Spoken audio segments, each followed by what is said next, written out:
The first time we came here. Oh, Paimon remembers! Nahita's consciousness had been trapped by the doctor, but we followed the clues she left behind to help her. So much time has already passed since then, and it seems Sumeru's changing for the better now that Nahita's in charge, right? Paimon just hopes this peace will last a long time, and then Nahita won't have any more new problems to deal with. Yeah, guess you're right. We somehow always find ourselves right in the thick of it. Who knows what will happen next? Come to think of it, maybe it's all because of you. Maybe you're just a magnet for trouble.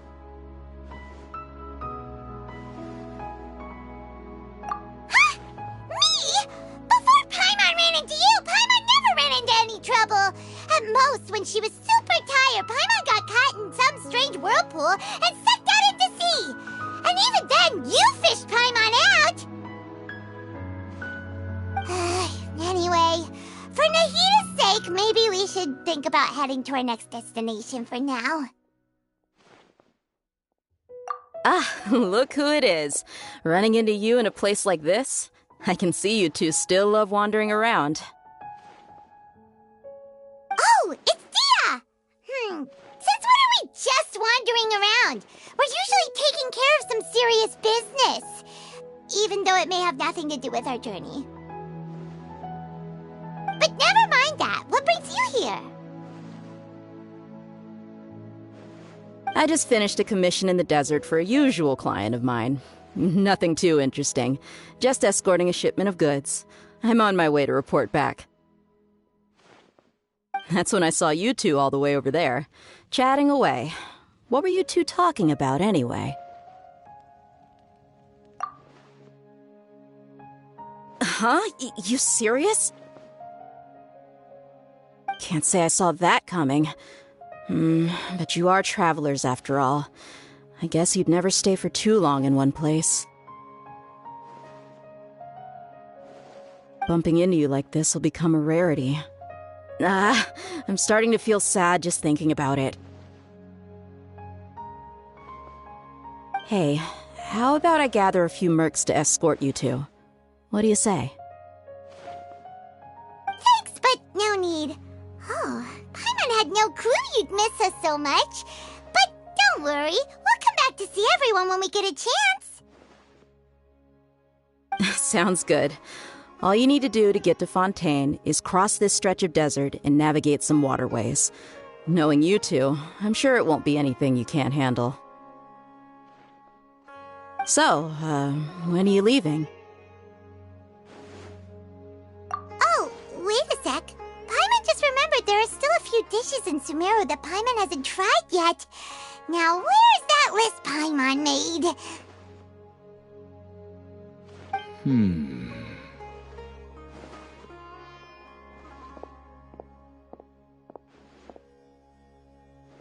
I see. Guess you won't be needing a going-away party or anything. It's sad enough to see you go like this. Though, now that I think about it, Sumeru wouldn't be what it is today without you. Seems true heroes always prefer leaving quietly. By the way, should we go say bye to Nahita? good point.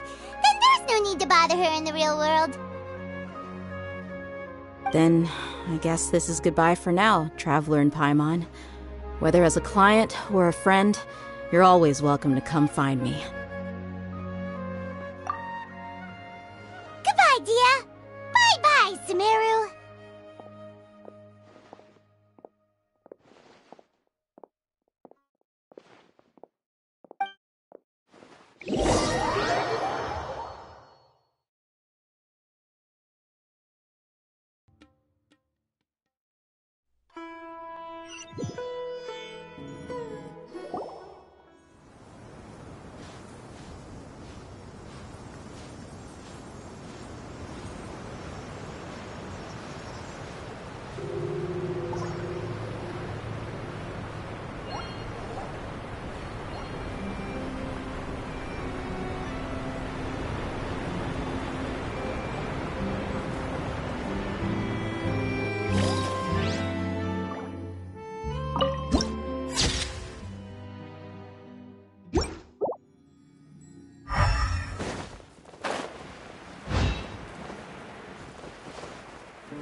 Sand and water, we finally made it! Oh, this must be Fontaine's port! Wow! Everything looks so advanced in Fontaine! Paimon's heard that the industry here is extremely developed, and there are all kinds of unusual machines! Just seeing the sights as a tourist is nice, but maybe it would be better if we found something to do! What do you think? Good idea! Nahida gave us loads of useful information. Seeking out the Seven is probably still our best source for information at this point. Yeah! The more we can learn, the better. So, what do you think the Hydro Archon's like? Will we get along? Nahida said that she has a very unique personality, whatever that means. To learn about a nation's god, start with the nation's people. There seems to be some locals talking over there. Let's go see if we can join the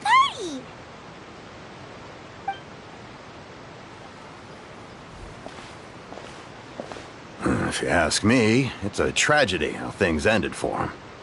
Clearly, he was a pretty decent person. Yeah, I didn't expect that kind of ending for him. I thought he would at least fight on a little longer for his family. I was expecting a sudden plot twist, but it's a pity that it never happened. Still, his story is quite the tearjerker.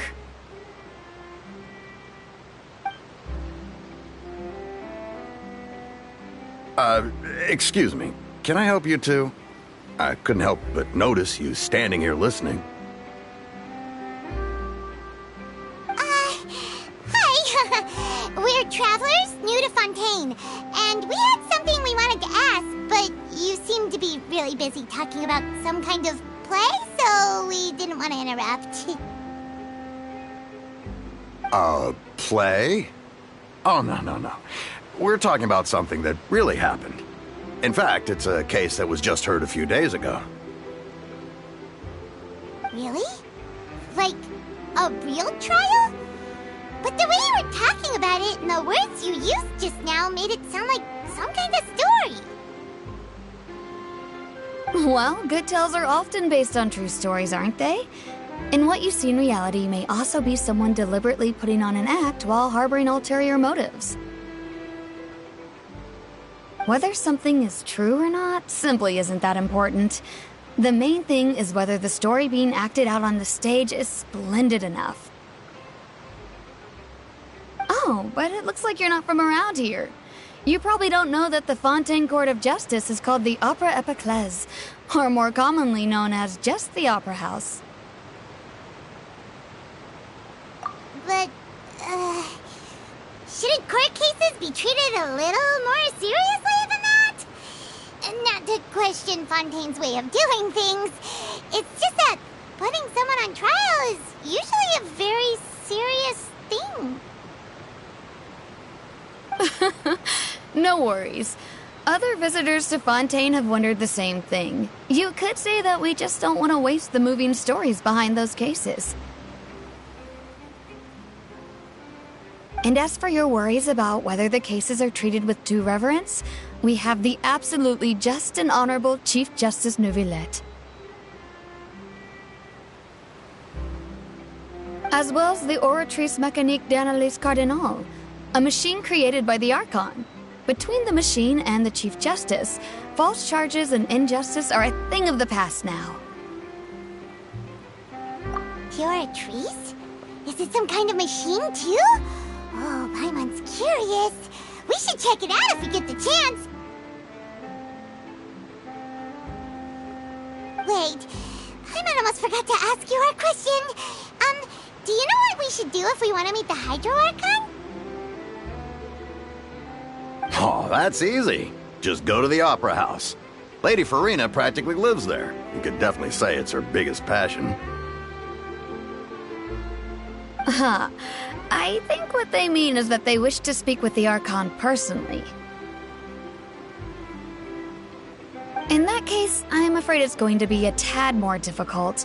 You'll have to make an appointment well in advance, and it'll depend on whether or not she has any time slots available. Huh. Is the Hydro Archon super busy taking care of official stuff? Wait, didn't you say that she's always at the Opera House? No. Lady Farina seldom takes an interest with the nation's affairs. The reason it's difficult to make an appointment is simply because she's incredibly popular. That's right. After all, she is the Archon. Though she may tend to get a little dramatic from time to time, people can't get enough of her. Huh. First time Paimon's ever heard of an Archon being described that way before. Wait! Paimon gets now! The Hydro Archon is kinda like a big celebrity here, right? Yeah, I suppose you could say that. Perhaps you could even say our mascot. Hang on. This is still Fontaine's Archon you're talking about. You should show some more respect. Yes, you're right. I guess I should at least try to be a little more respectful in front of visitors. Otherwise, I might get arrested and find myself face to face with Monsieur Neuvillette. Come on. Sure, there's a lot of laws here, but nobody's going to be arrested for saying something disrespectful about the Hydro Archon.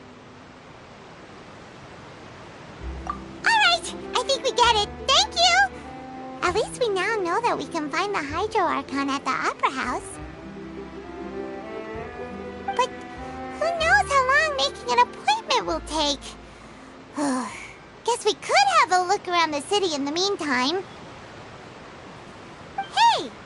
What are you looking over there for?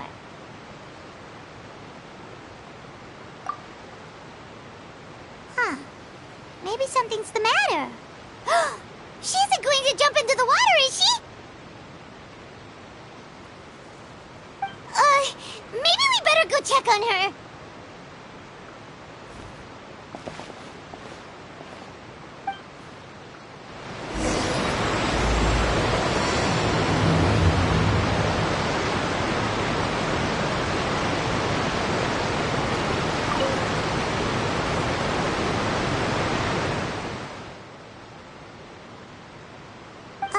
Hello there.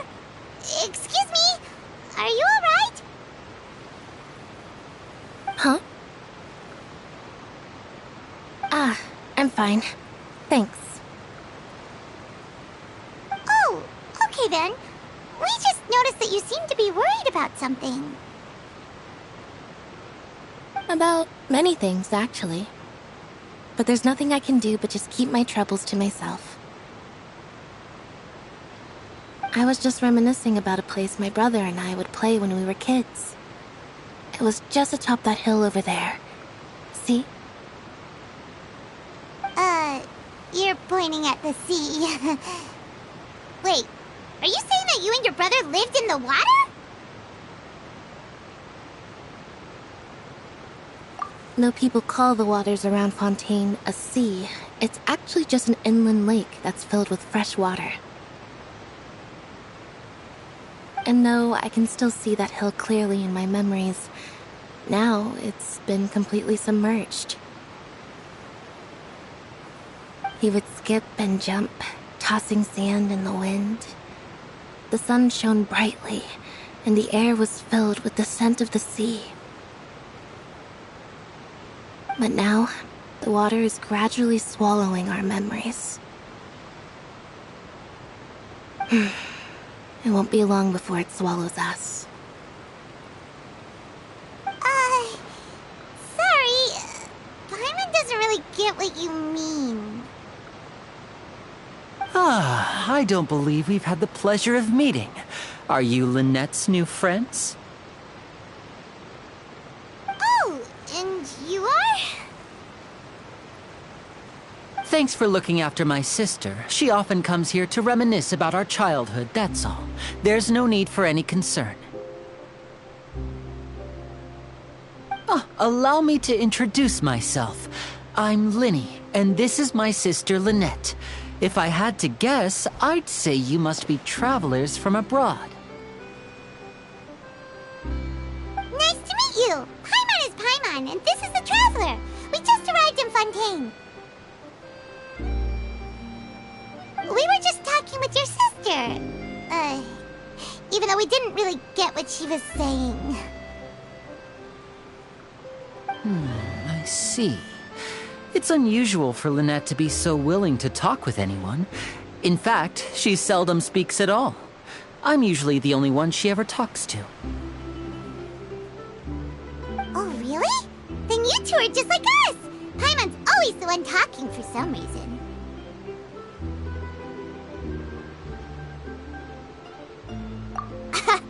So that's how you think it is? I also think my brother can be too talkative at times. Seems you were right, Paimon. We are quite similar.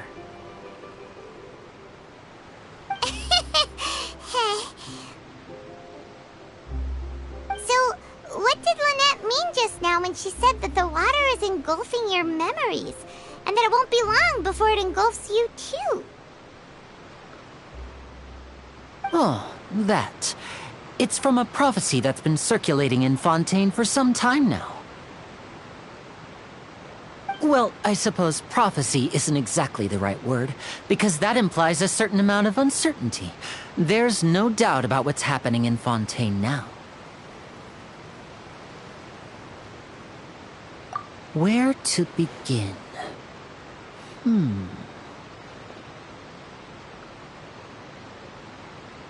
Let's put that question on hold for a moment. We still haven't formally greeted each other yet, have we? Did all the introductions earlier not count? Hello, traveler.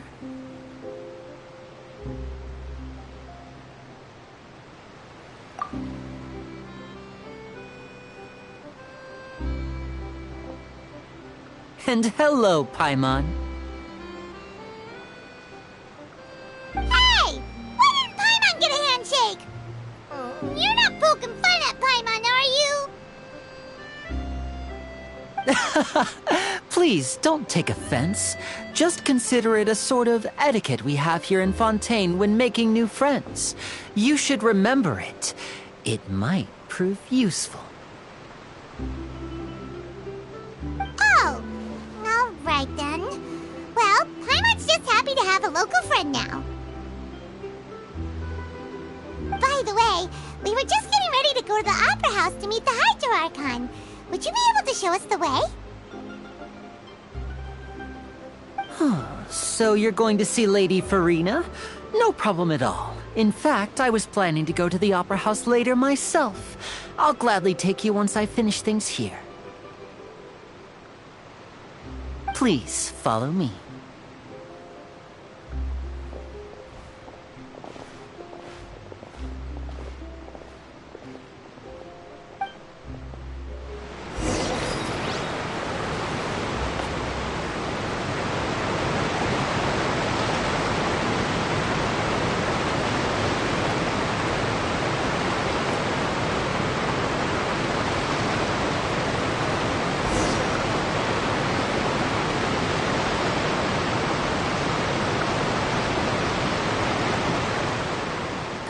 You said you were going to see Lady Farina? Well, it seems Lady Farina has come to see you.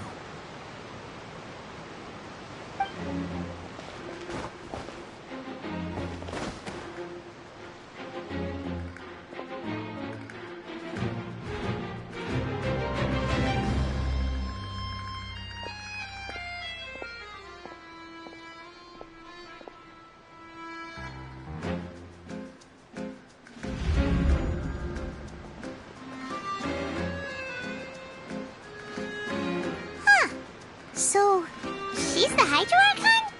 But how did she know we were looking for her?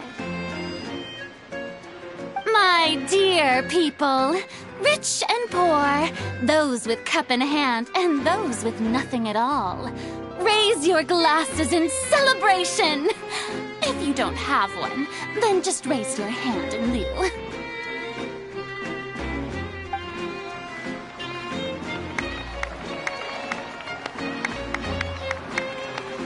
As you can all see, two unfamiliar travelers have arrived in our nation. Come, let us make a toast in honor of this traveler and her companion who have journeyed here from distant lands.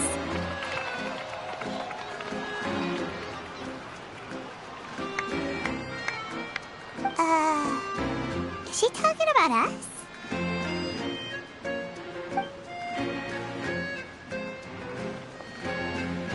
I've long heard of the turmoil and chaos you left in your wake as you visited other nations. But I welcome you nevertheless. No, I have come to receive you personally. Fear is for insignificant cowards. I am a god, and I will never entertain the notion of such meaningless wariness. You can be rest assured, I see clearly your sincerity. Of course, seeking an audience with me is the most sensible thing to do. It will allow you to truly behold my power and witness my authority. Intelligent people always gather under the correct banner.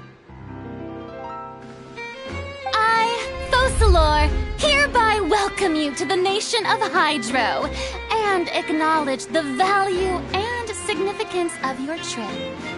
Now, you may rejoice in this.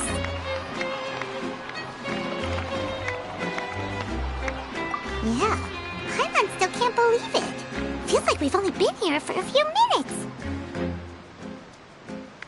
But the Hydro Archon's entrance was, how should Paimon describe it? A little over the top? Miss Hydro Archon? How did you know we were coming?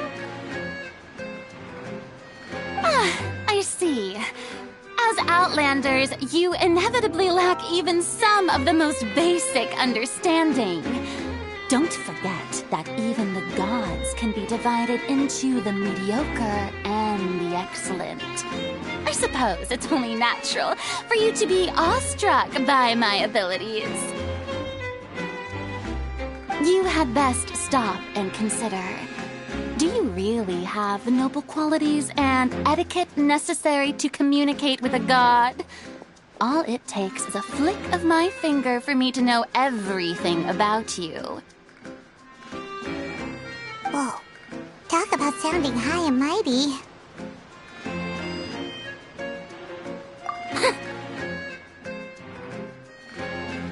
Oh? What's with these looks? Perhaps the welcoming ceremony still isn't enough?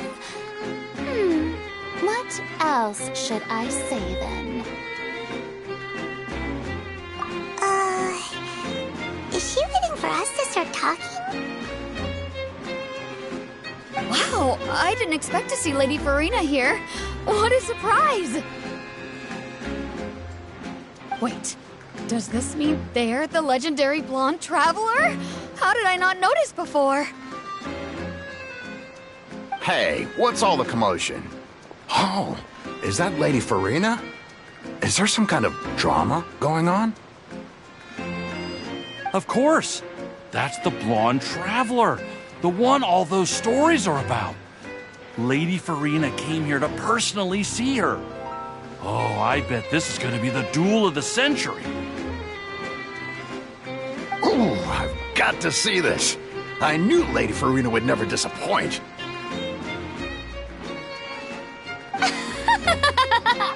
Yes, but don't get too excited now.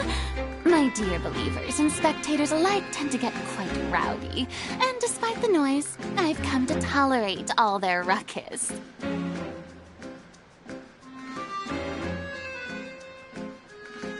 You may consider this my reward to all of you. I have determined that there will be an epic duel between myself and this traveler from another land, just as you were hoping to see. Now she wants to fight? Aren't we getting a little ahead of ourselves?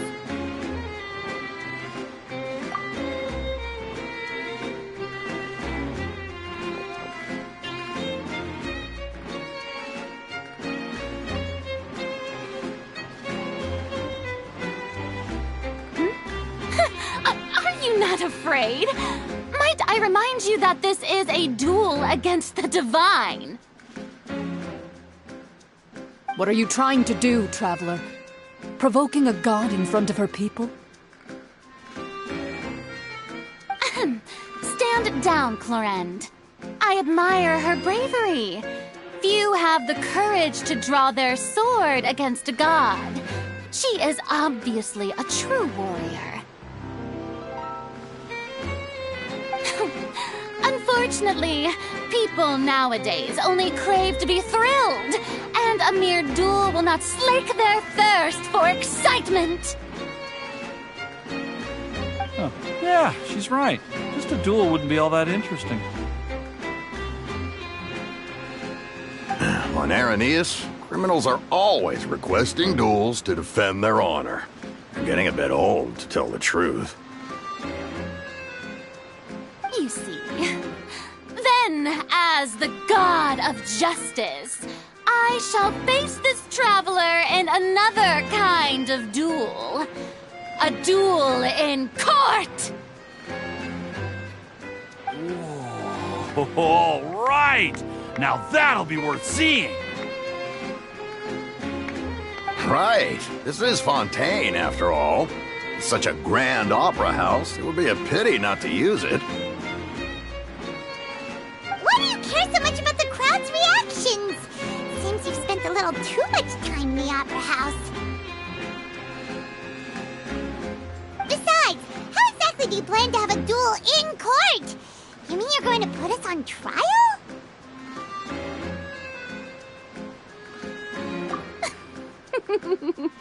Oh, we have reason to put you on trial. It's obvious, isn't it?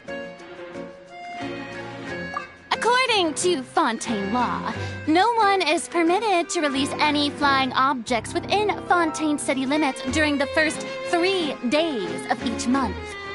You are clearly guilty of violating this law, no? Oh, so that's what they've done wrong. That's Our Lady Farina.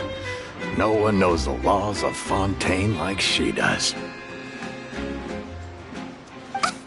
You call that obvious? What kind of law is that? Wait, flying object? You mean Paimon? Precisely!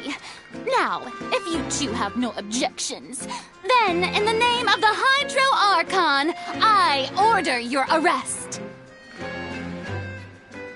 My apologies, Lady Farina. I don't mean to spoil the fun, but if you would allow me to interject... I don't think that Paimon here meets the definition of a flying object. You tell her, Linny! Finally someone who's not crazy. How could anyone call Paimon a flying object? Ah, great magician Linny, my beloved citizen. I'll permit you to object, but how exactly do you plan to prove your claim? As a magician who just rained on your parade, I naturally should shoulder the responsibility of saving the show. So, with such an audience gathered here, allow me to perform a trick for everyone.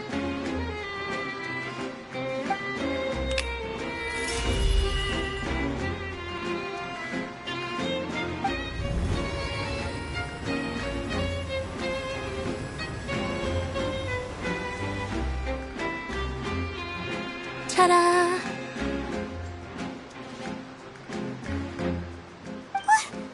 What's that on Paimon's back? Hey, when did you do that?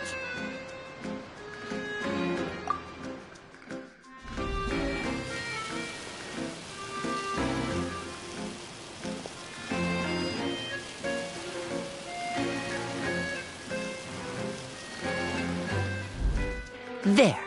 As you can all clearly see, Paimon should be classified as, well, something like a balloon. This rope has been in the Traveler's hand all along. It was just that no one could see it before. Huh? You call that magic?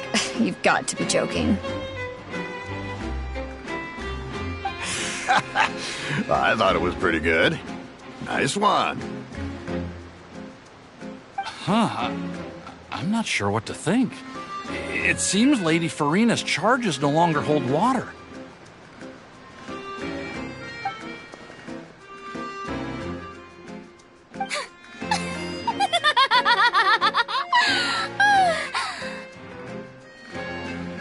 Amusing. Very amusing, Linny. Just the sort of unexpected twist that I enjoy.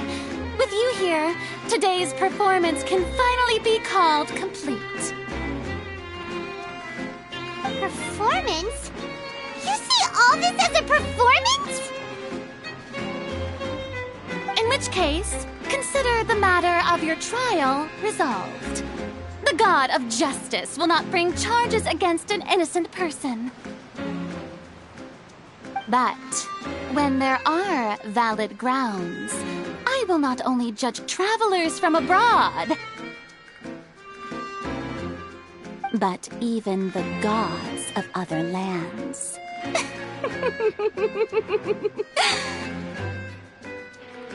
I look forward to seeing your upcoming performance at the Opera House, Mr. Linny and Miss Lynette. That's enough for now.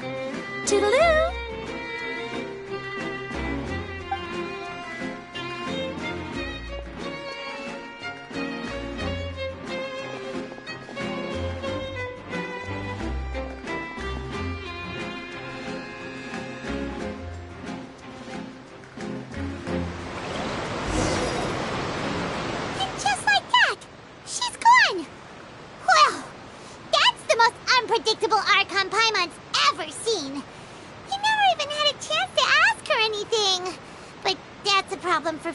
Paimon. That whole scene just now was really... Don't mention it. I just happened to remember that there was such a law, so I did a little preparation, just in case. I didn't think it would actually come in handy. So, now do you see what kind of god Lady Farina is? She can be a bit confusing at times, but she is still amenable to reason. Anyway, Paimon had no idea you were a magician, Linny. It sounded like you'll be performing at the Opera House, right? I just know a few simple tricks I use to make a living. Lynette is my assistant. It will actually be my first time performing on the most prestigious stage in Fontaine, the Opera House. But isn't the Opera House where criminal trials are held in Fontaine? When there are no public trials being held, the Opera House hosts a variety of other performances. To the people of Fontaine, the line between a trial and a performance can be a little blurred. And speaking of performances, I would be remiss to forego this opportunity gifted by fate. Might I invite the two of you to see my performance? My brother's always excited to make new friends. Oh, sure. We don't really have anything to do now, and we wanted to go to the Opera House anyway.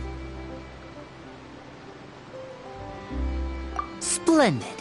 In that case, why don't we go together? I'll show you the way. I just have something to take care of first. Oh, you really mean it?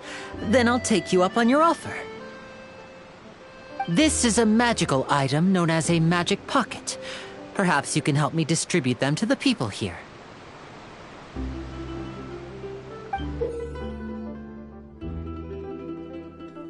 Huh? What are they going to use it for? About that... You asked me before about the prophecy, right? Let me start by telling you a little more about what it entails. I'm not sure exactly when it began, but a prophecy has been circulating around Fontaine. It says that every person in Fontaine is born with sin. No matter how the nation of justice holds trial after trial, this sin cannot be absolved. Until one day, the water levels in Fontaine will rise, and the sinful people will slowly be drowned. In the end, the people will all be dissolved into the waters, and only the Hydro Archon will remain, weeping on her throne. Only then will the sins of the people of Fontaine be washed away.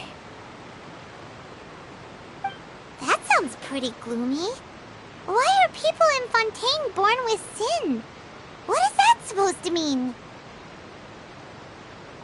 There are lots of guesses. Some say that the ancestors of Fontaine stole the power of the seas and stirred its wrath. Others say that the people of Fontaine never heeded the first Hydro Archon's warnings and offended Celestia. But here in Fontaine, evidence is what matters. There hasn't been concrete evidence for any of these claims, so they can only be regarded as conjecture. If even the people in Fontaine don't know what sin they committed, wouldn't it be better just to ignore the prophecy completely? Why bother feeling guilty all the time?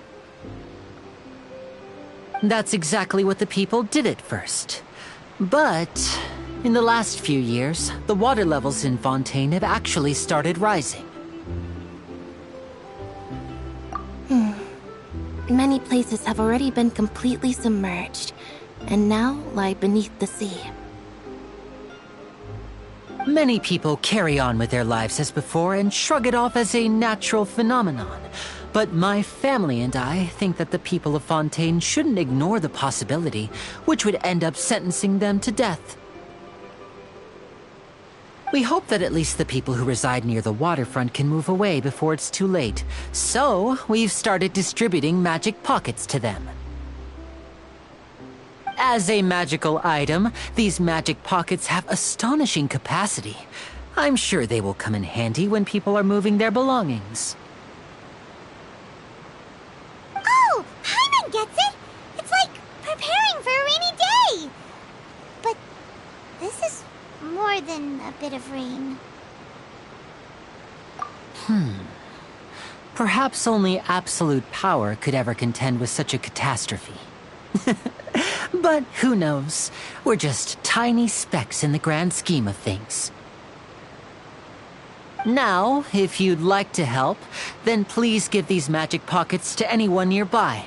Be sure to convince them to take it, regardless of what they say.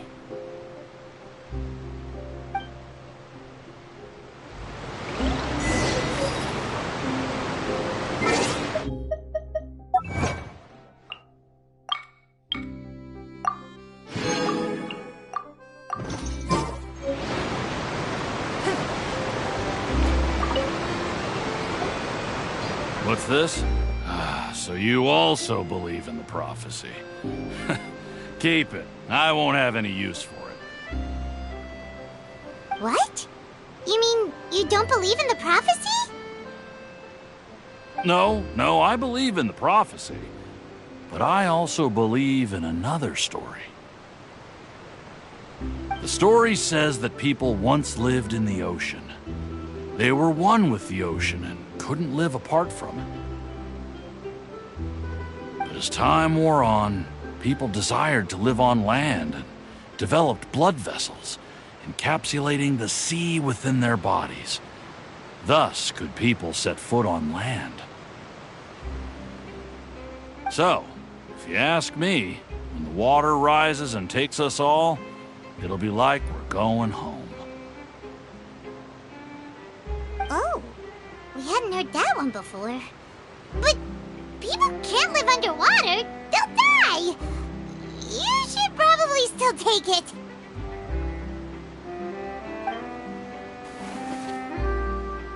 All right, I'll take it. I guess I just feel that being dissolved into the water doesn't necessarily mean death.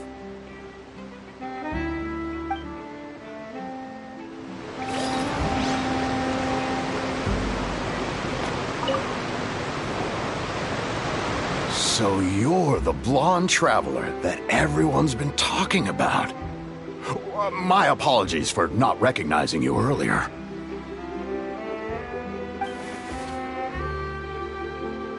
Oh, a magic pocket? Seems you really thought of everything. I guess it's better to prepare for the worst and hope for the best. Thanks. Please, also thank the magician on my behalf when you get the chance.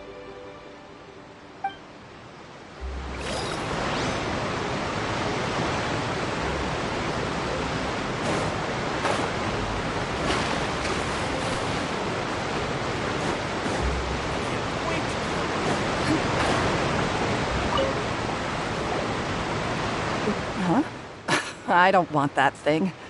Way I see it, if the prophecy's true, it's still gonna be a long time before the water can cover everything.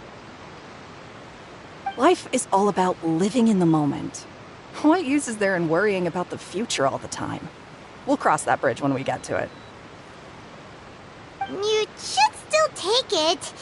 You never know when it'll come in handy.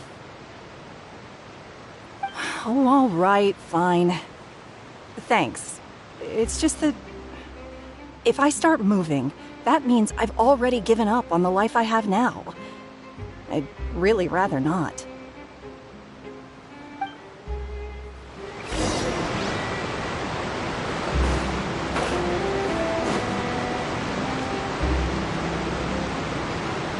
Oh? You already handed out all of the magic pockets? That was fast. So, what did people have to say? I bet you heard some, interesting opinions. Yes, but that will change once disaster strikes. I know they'll change their minds, so it's only right to help them prepare. Is there anything else you need to do before we leave? Yes, one last thing. I have the magic pockets made by a workshop in the court of Fontaine. Since we're out and about, I was thinking about bringing him some more materials.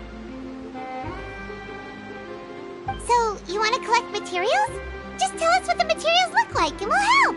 Many hands make light work. Oh, that would be much appreciated. We'll need some Romaritime flowers. I remember seeing them near the waterfront on the east side of the harbor.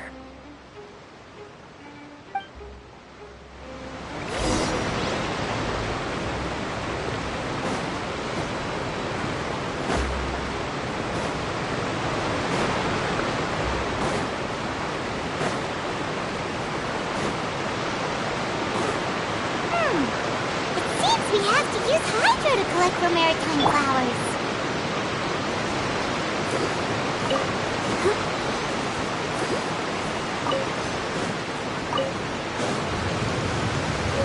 Go, Barbara, go!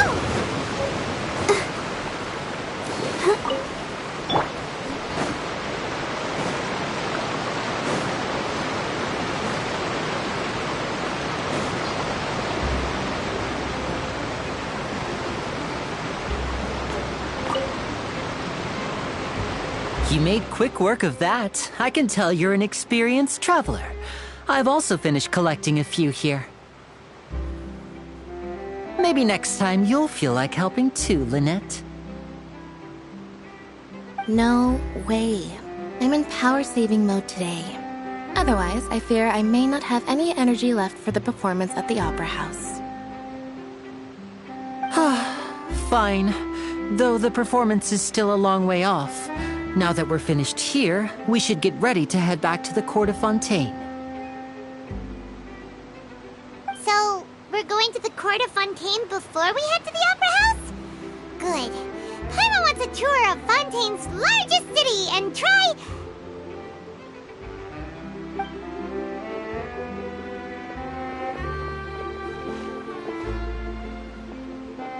Wait, shh.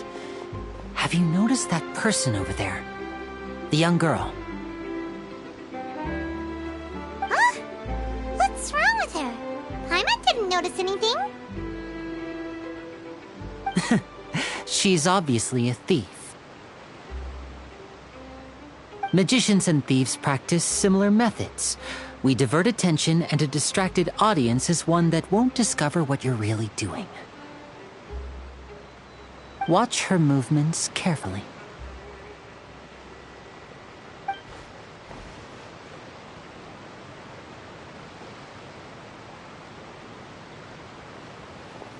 Oh, he's right!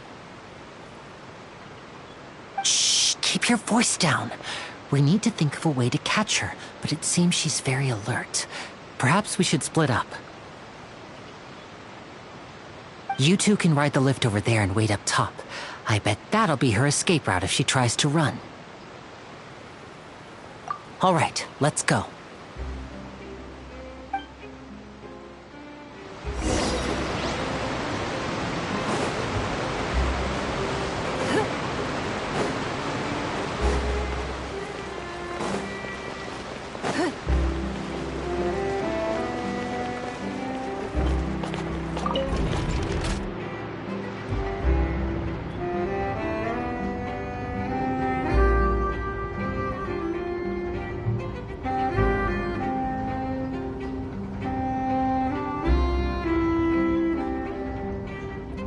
Even if an antique is priceless, the happiness it brings lasts for only the moment that you obtain it.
This is the spot where Linny wanted us to wait.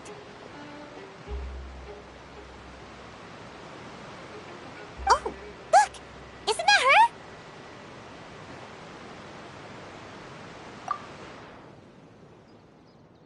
Oh no!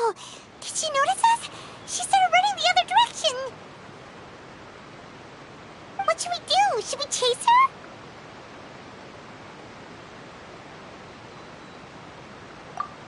You're right. She might also be trying to lure us away.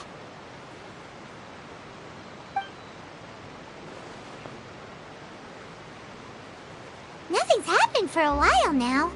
Paimon wonders if Linny caught the thief. Yeah, let's go.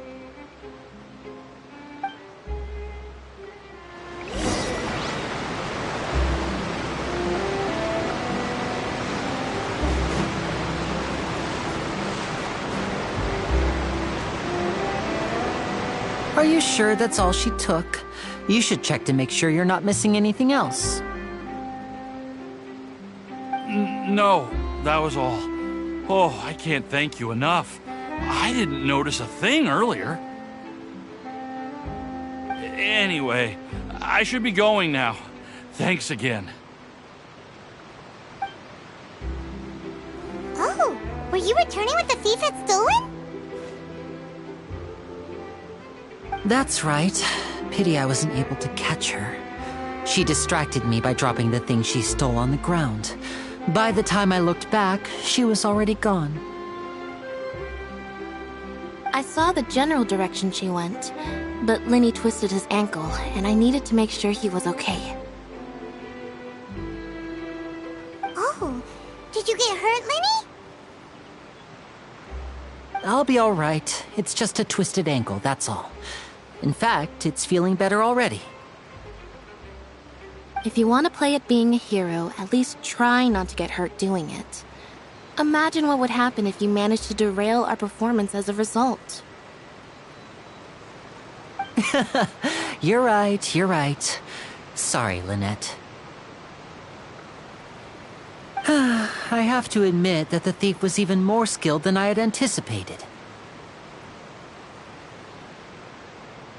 But at least we were able to get the stolen items back, so it wasn't a complete failure. What a slippery little thief!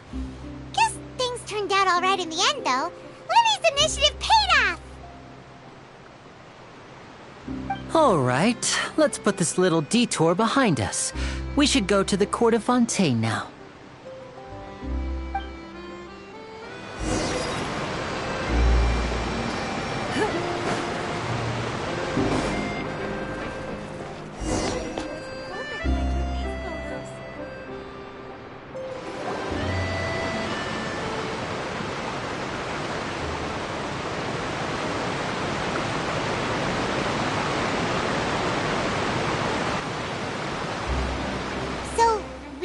This thing to go into the city?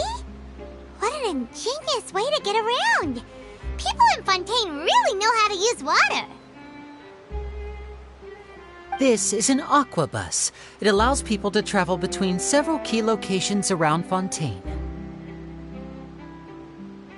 It's pretty convenient, but the ride can become a little dull after a while. The scenery is always the same. That's why it's better to travel with friends. So you mean it's still boring even when I'm riding with you? No, that's not what I meant. It's just that, well, you don't really talk that much. Besides, it doesn't really feel like a real trip when it's just the two of us. It's the same as being at home.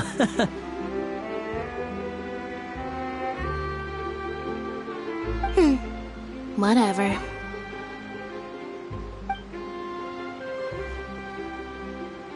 Guess that's what it's like to be an older brother.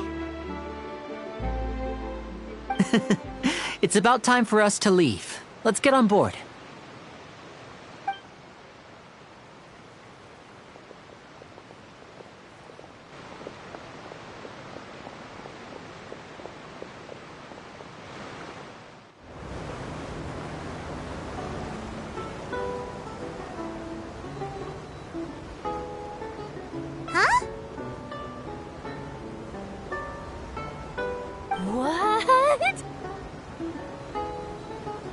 Traveler! Paimon! Charlotte! Oh, I never guessed I'd bump into you all riding the Aquabus. In the story of my life, this is big news. What are you doing in Fontaine? I didn't hear anything about you paying us a visit. Yeah, it's quite the coincidence. But as travelers, we're always on the move. It's not surprising that nobody knew we were coming. Though we still have no idea how the Hydro Archon knew about us. Oh, let Paimon introduce you to our new friends!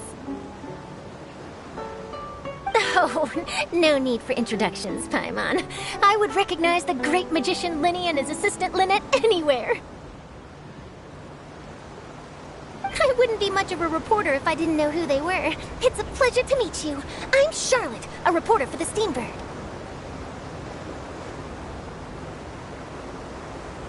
Nice to meet you. From the Steambird, huh?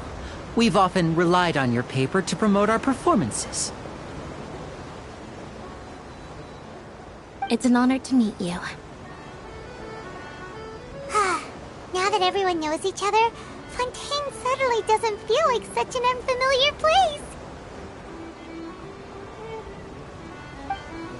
So, what have you been up to lately, Charlotte? Any big news? Not too much. When there isn't any breaking news, I mainly cover the trials at the Opera House.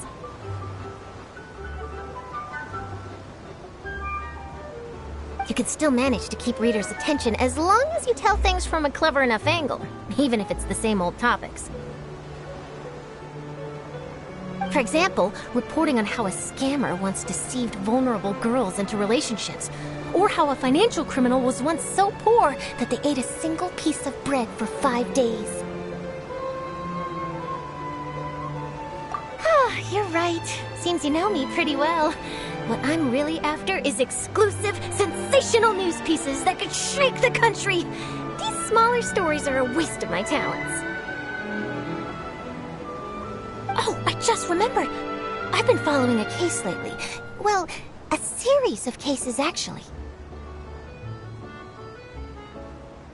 You mean the serial disappearances of young women case? That's right! These stories are the talk of the town right now, and it's probably the most mysterious case we've ever seen. If I'm the first with the draft ready to publish when the case is finally cracked, and it's the headline story in the Steambird, oh, when that happens, I bet all the other reporters will shed tears of envy. I've already gathered all kinds of materials. I just can't wait for the truth to be revealed. So, what is the serial disappearances of young women case? You mean the culprit hasn't been found? That's right. The first missing girl case happened almost 20 years ago. And ever since, after a period of time, another girl disappears. What the cases have in common is that the girls are all of a similar age, and that they've all vanished without a trace. But the scariest part is that to this day, none of the girls have ever been found. Many suspects have been arrested over the years in connection with this case, but shortly after each arrest, another disappearance would always happen. Yes, it's possible. But either way, I believe that every case has some precise truth behind it, waiting to be exposed. Yes, I agree. And at the very least, the family of those missing girls deserves some sort of explanation. I just imagined for a second what I would do if Lynette were to suddenly disappear. I'd pay any price to get her back, and then find a way to track down the culprit. Please don't imagine that, Linny.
I really enjoyed chatting with you.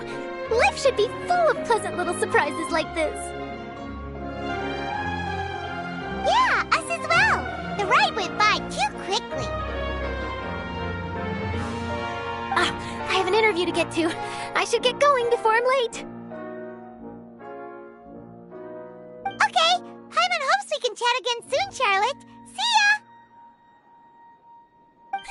Bye now. Oh, be sure to stop by and see me at the Steambird when you have time.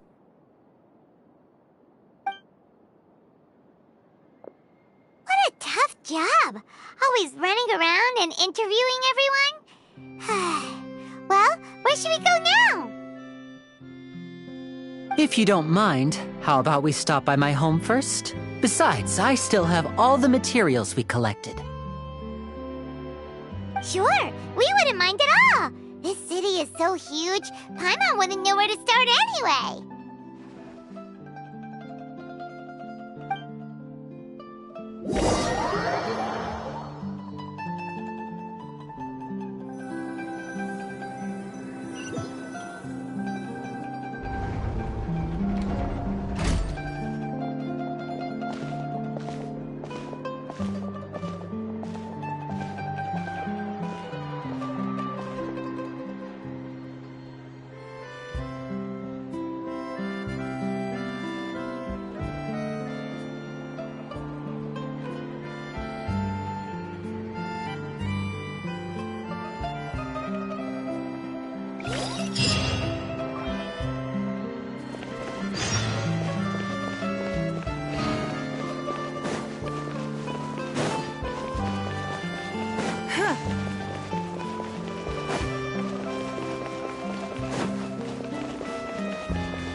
This is our current abode.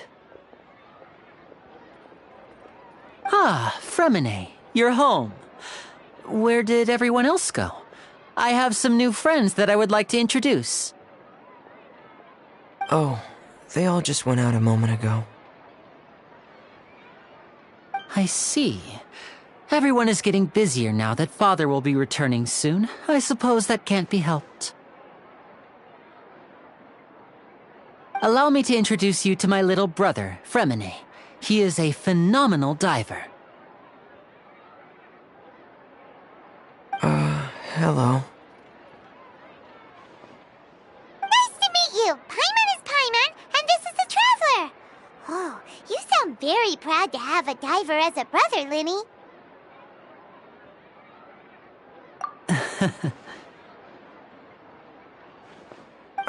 Linny, could you come here for a moment? What is it, Fremine? Do you have something to tell me?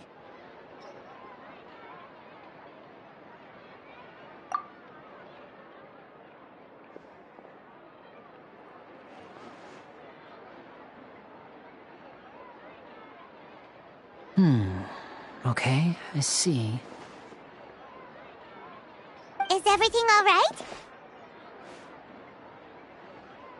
Oh, it's nothing. We were just discussing a little housework. Sorry for the interruption. Oh, before I forget, the Traveler and I collected more materials to make magic pockets. Were you able to get any, Fremine? Yes, I went diving and gathered lots of materials. I was about to give them to you. That's our Fremine, always quick with the underwater work. All right, I'll take these to the workshop.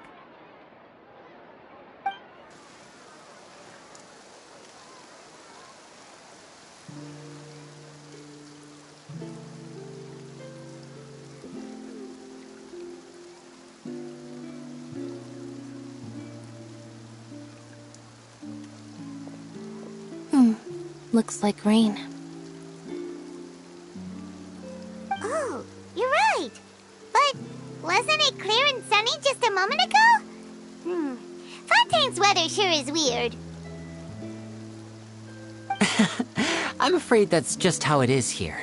It often rains on days where there are trials being held in the Opera House, but don't worry, it'll clear up soon enough.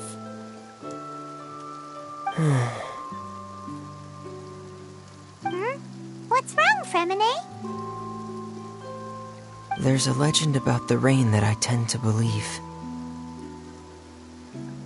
It's said that a dragon of water once resided in Fontaine. Though we don't know where the dragon went, every time it weeps, the skies will cloud up and pour out rain. When I was a child, my mother told me that if I wanted to go outside and play, I should yell toward the sky at the top of my lungs. Hydro Dragon! Hydro Dragon! Don't cry! If it's an elemental dragon, then having the power to make it rain wouldn't be very unusual. Let Paimon try something. Hydro Dragon, don't cry!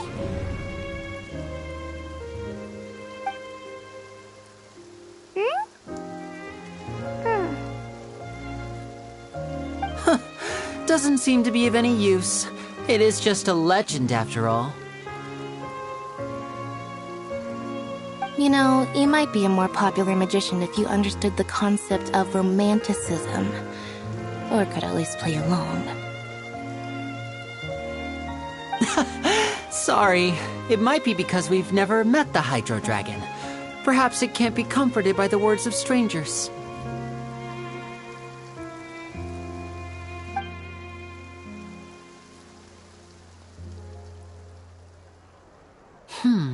It rained for longer than I suspected. Oh, it's already getting late. Was there something you needed to do, Linny? Yeah, some preparations for the show at the Opera House. I need to find a way to catch the last Aqua bus of the day. On the day of the performance, just ride the Aqua bus to the island of Araneus. I'll have Lynette meet you at the fountain in front of the Opera House. Oh, are you leaving now? What is it, Fremine? I'm in a hurry. Oh, I get it. You feel nervous delivering the materials for the magic pockets, is that it? Perhaps we could trouble the Traveler to help us take these materials to the Beaumont workshop and deliver them to the owner there? I'm afraid that Fremine can be quite introverted, and the boss there tends to be pretty talkative.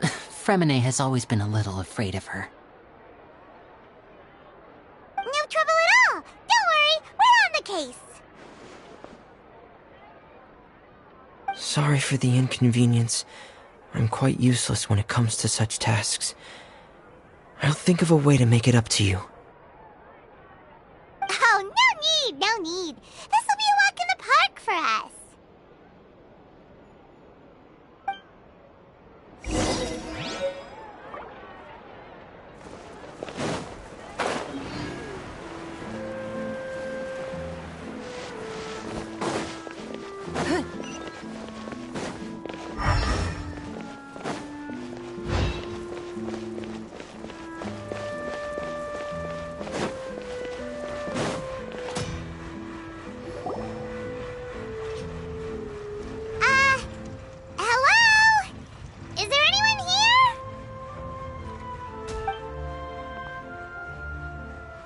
Oh, hello there. New customers? Looking to buy, or do you need something made? Or perhaps you're just looking for a chat with me. Oh no, we're just here to deliver some materials. Here they are. They're for making... what were they called again? Ah, these must be for magic pockets. I could tell right away. I've already made several orders worth now. No need. They've already prepaid several batches worth.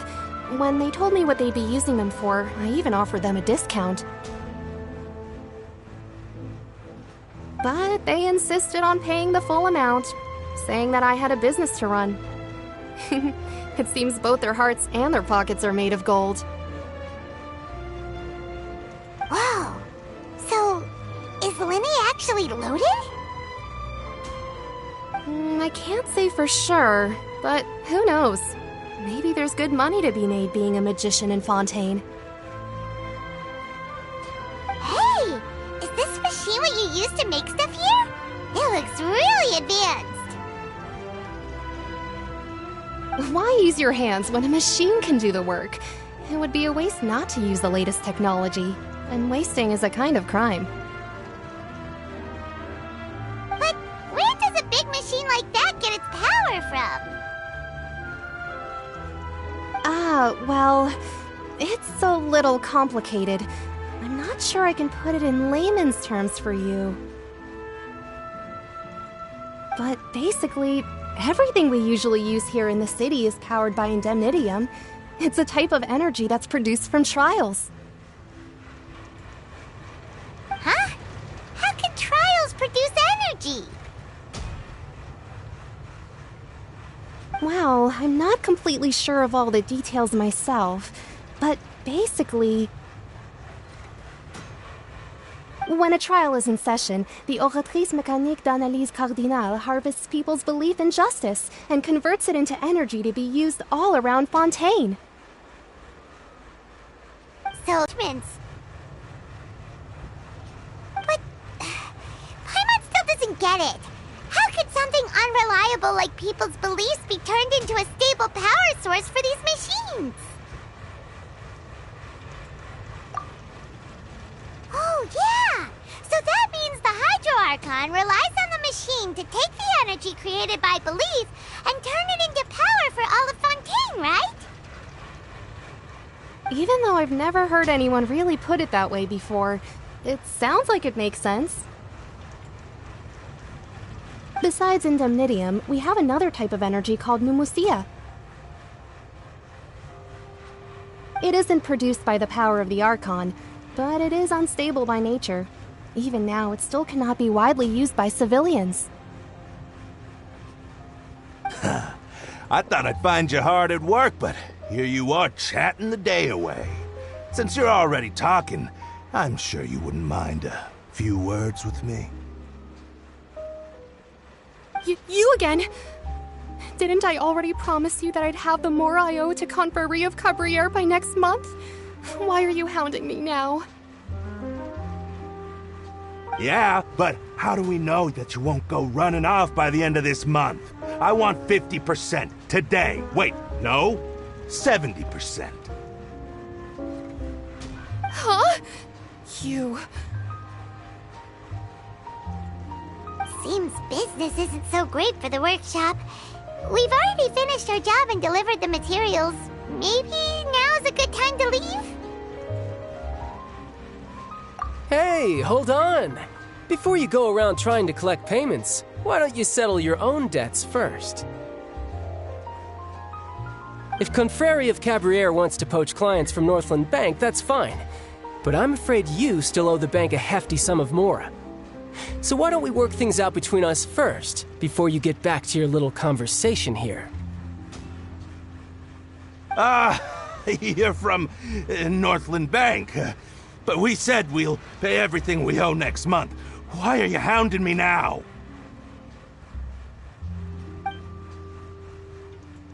Traveler, Paimon! I didn't think I'd run into you here in Fontaine. What are the chances? We're surprised to see you too! What are you doing here in Fontaine? You didn't want to stay in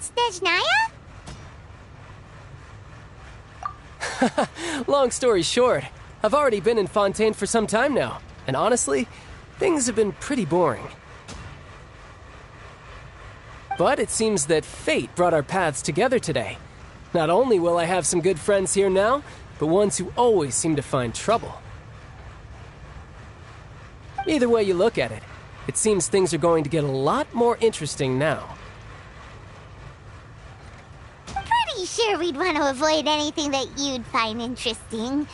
Besides, our trip here has gone pretty well so far. Right, Traveler? Hey, you, Northland Bank boy. Aren't you forgetting something?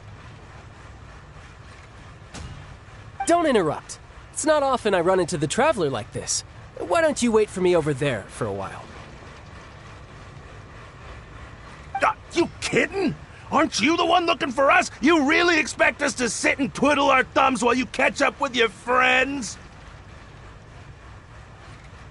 Listen to me, boy. If you want your Mora, fine.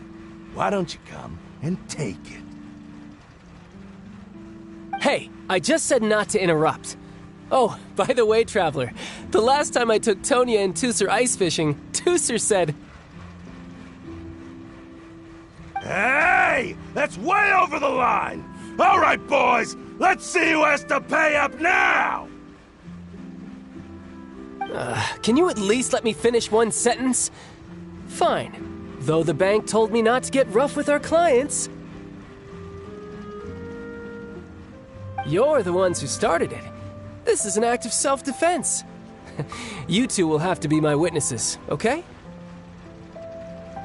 I'm sure this won't take long.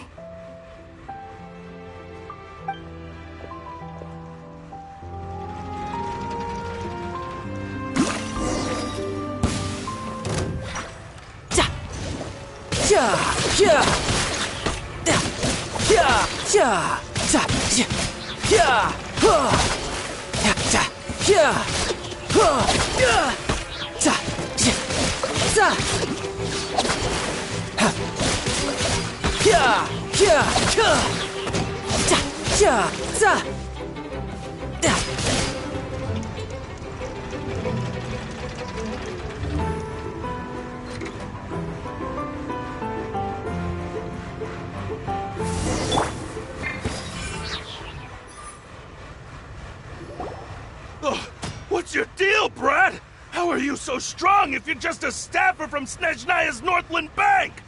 Wait, don't tell me you're... Oh, now you notice. It's a little late, don't you think? Just make sure you understand that you don't mess with Northland Bank. Got it?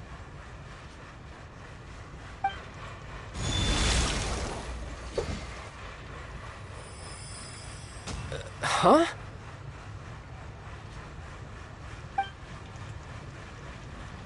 Now's my chance!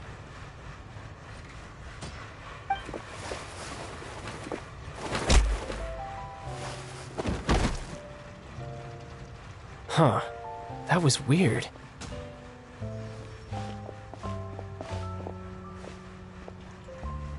I'm not sure.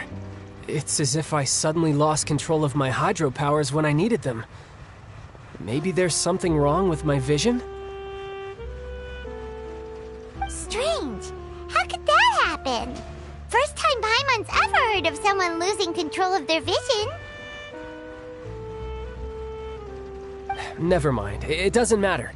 If I want to stay sharp, I shouldn't be relying too much on my vision anyway. Besides, I always have my delusion in case I need it. So what are you doing in Fontaine, child? And don't say it's work for Northland Bank.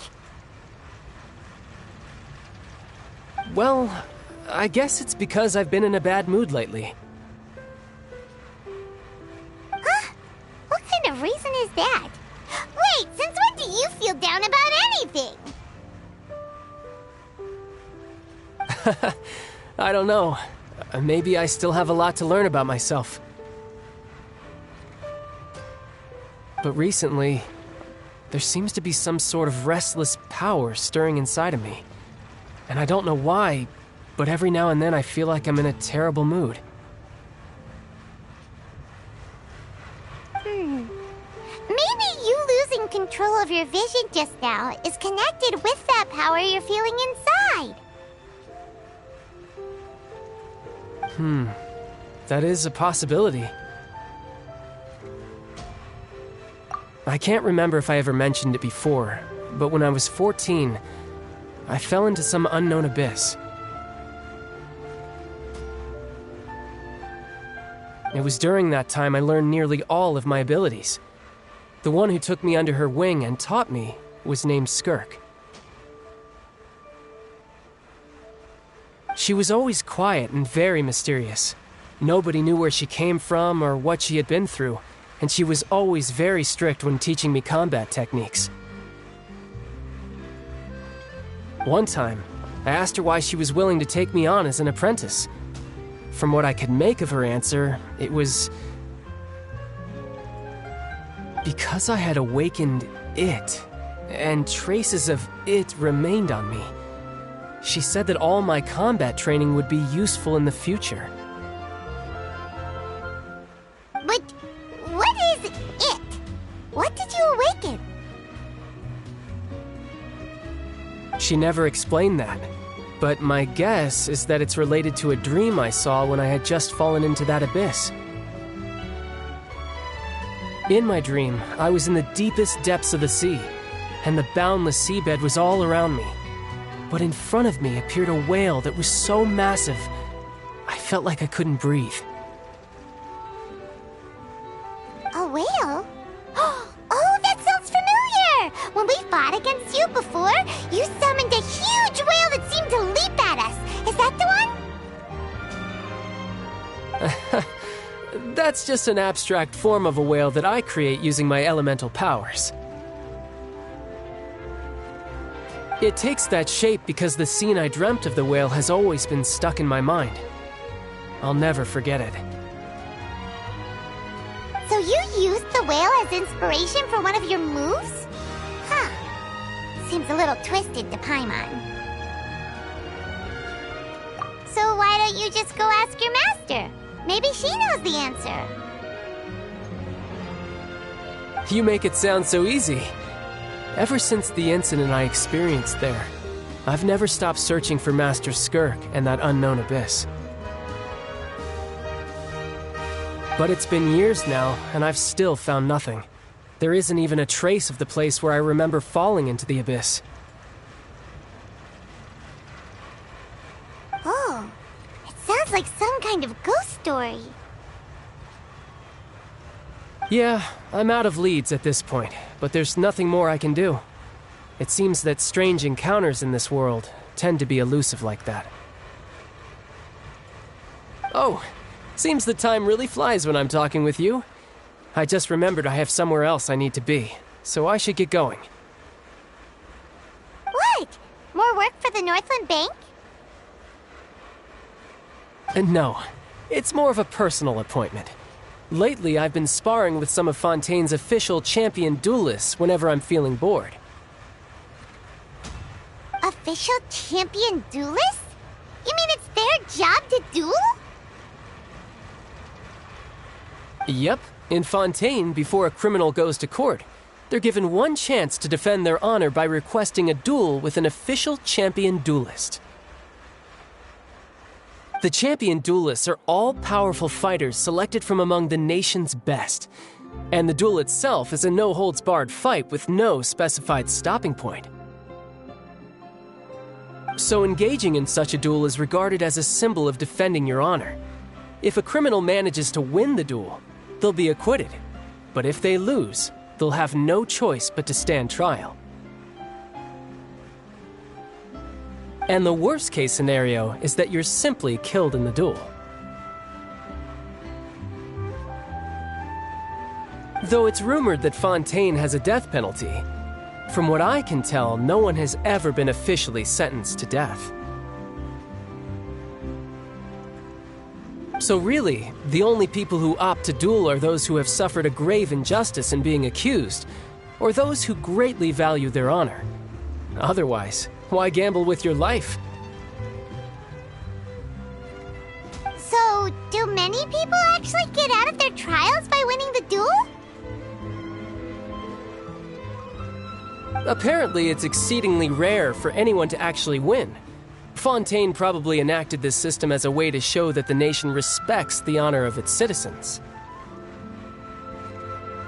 Besides, none of the champion duelists are to be trifled with, which is exactly why I was itching to face them as soon as I got to Fontaine.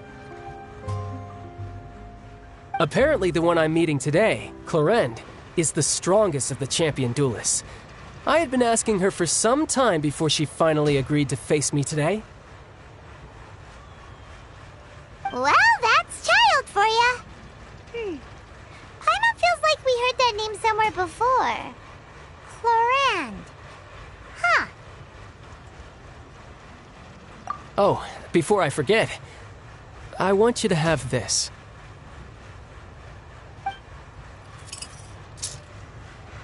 Huh? Your vision? You're seriously just giving it away? I'm just worried that it could become uncontrollable again.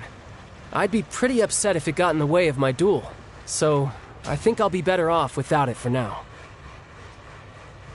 Besides, I just need you to hold on to it for a short while. I'll come retrieve it when I have some time later. Paimon knows what you're up to. You just want an excuse to come talk to us again, don't you? Whatever gave you that idea? I'll be in touch later.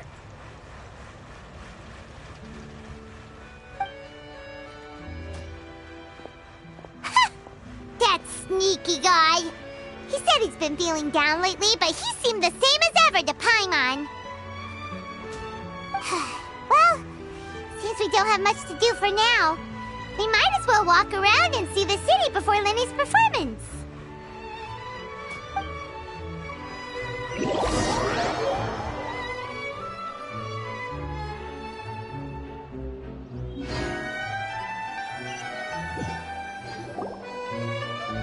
Wow! Who could have seen that coming? The reporter who was barely around for most of the story was the murderer all along!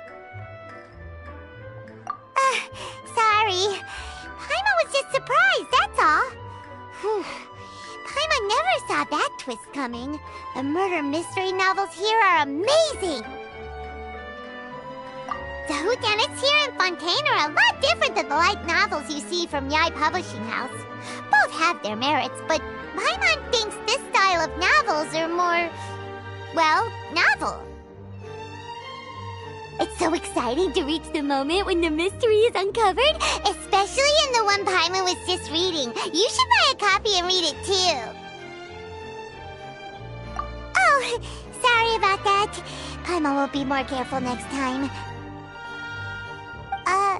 Hey, shouldn't we be heading to the Opera House to see Linny's performance soon? It's almost time for the show to start, so we should get going. Linny said that the Opera House is on Aranias, so let's go ride the Aquabus!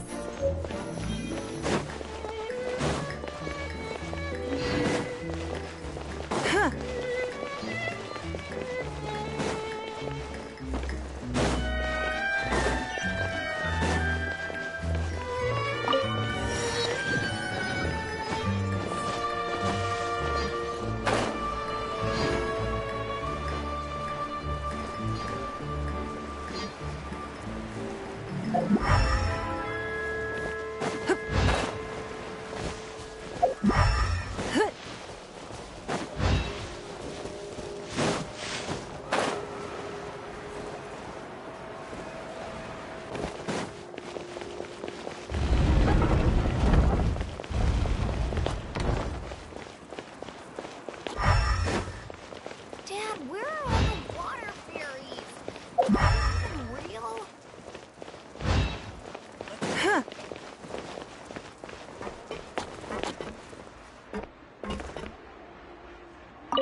Feel free to check the Aquabus map and schedule predictions.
Welcome to the Navia line.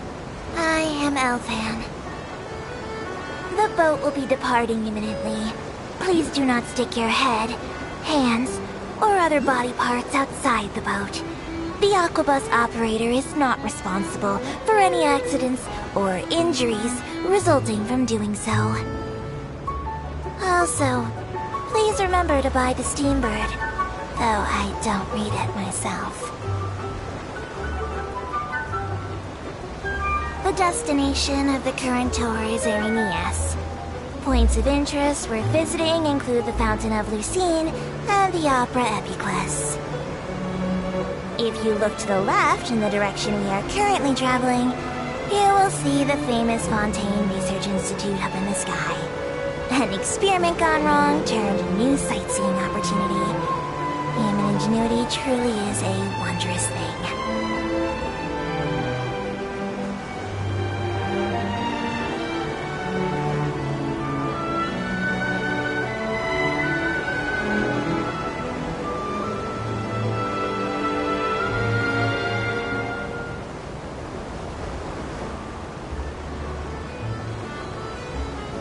Approaching our final destination.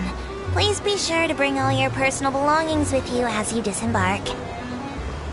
Even though I will take any forgotten items to the lost and found, the paperwork is rather annoying, as Melusine hands are not suitable for grasping pens.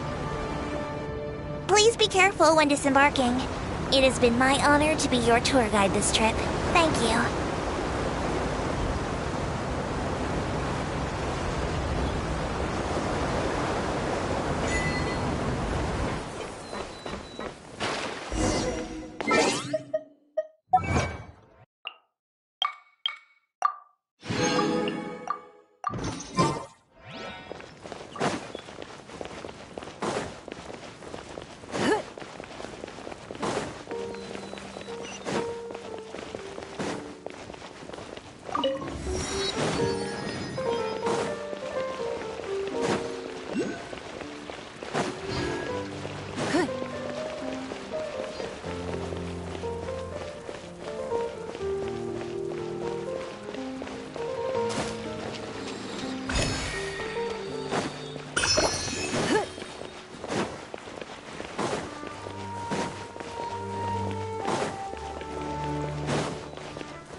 This is fancy!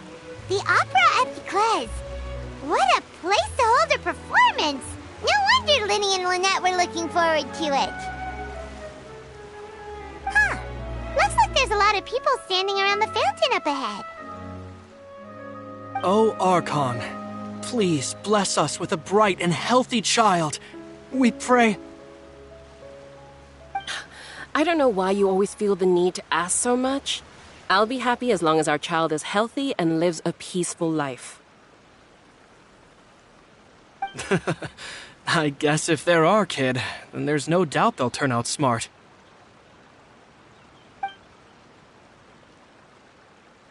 Maybe this is one of the customs in Fontaine. There sure are a lot of couples here. Vache. What's wrong? Vache. Vache.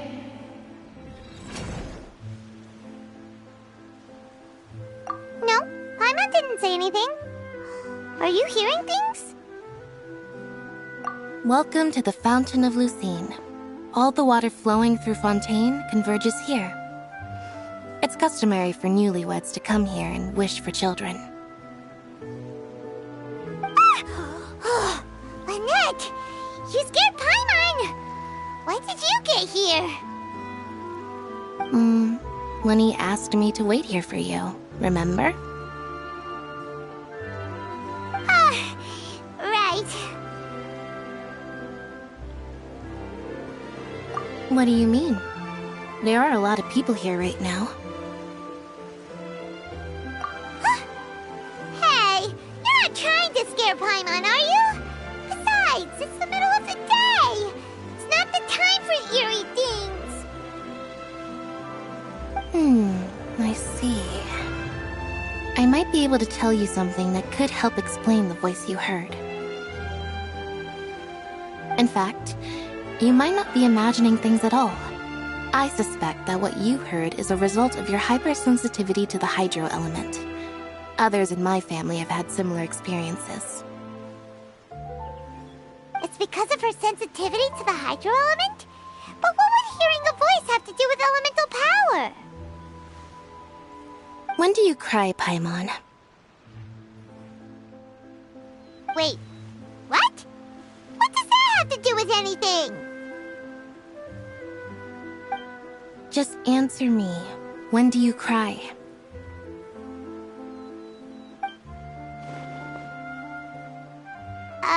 When Paimon's really sad? Oh, and when Paimon's super happy. Oh, and also when Paimon's really, really scared.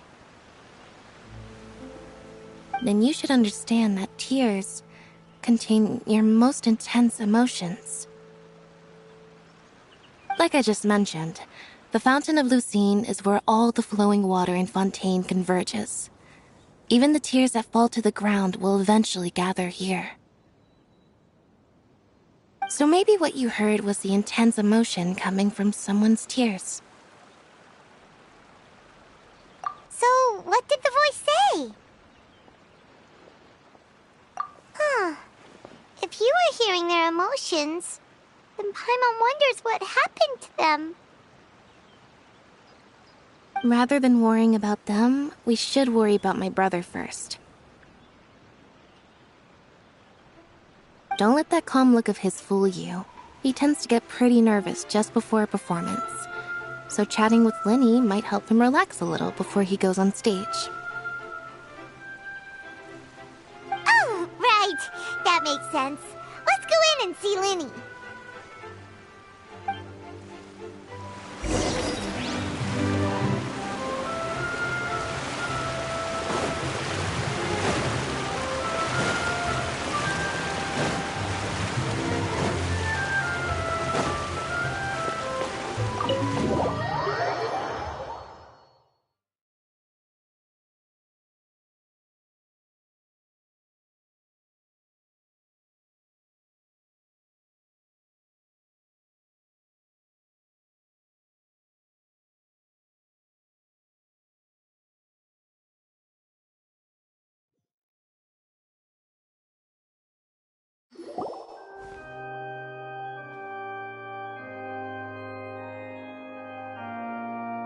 Traveler and Paimon, good to see you. I knew you two would come. Are you kidding? We wouldn't miss it for the world. We've been looking forward to it.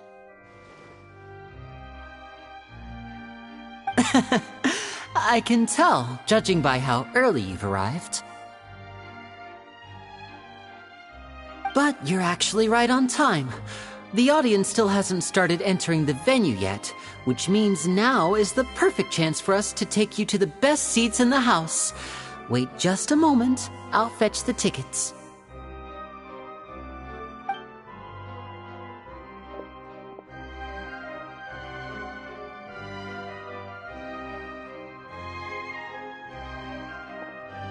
The Opera House has assigned seating, so you always have to make reservations. I've already reserved your seats, and here are your tickets.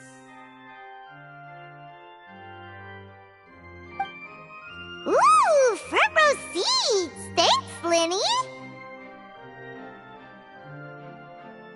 Don't mention it. There's no need to keep thanking me.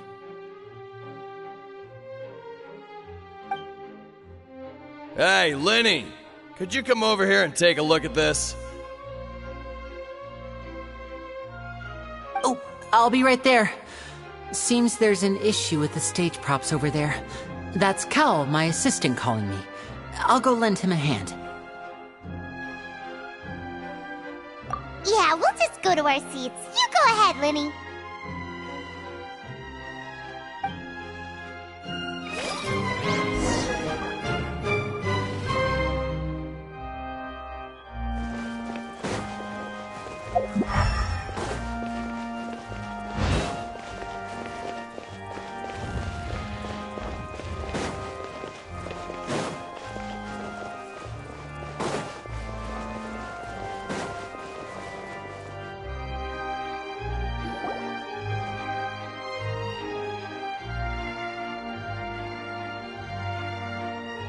These should be our seats. Come on, let's sit down.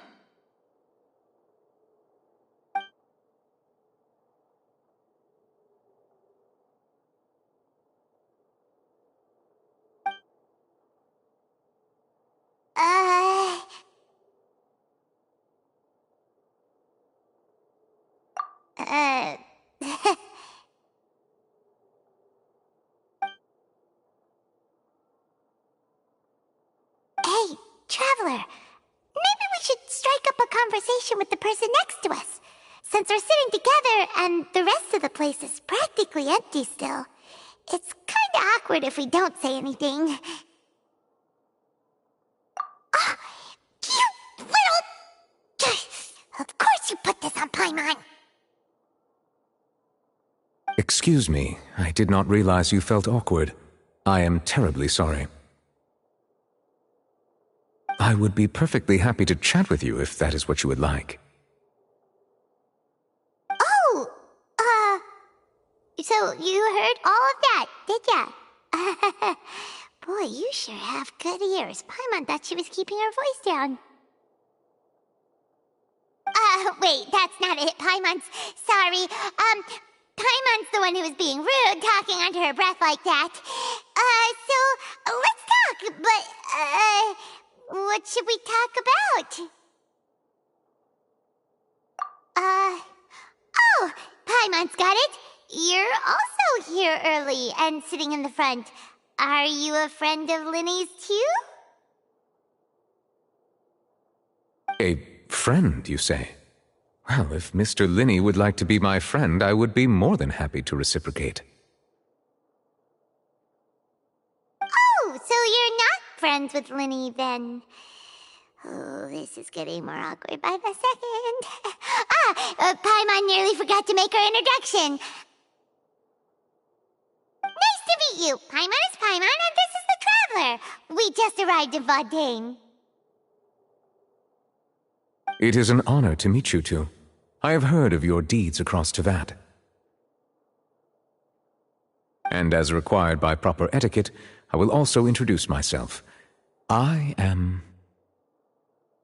Oh, Monsieur Nervillet! What an honor it is to have you here to see my show!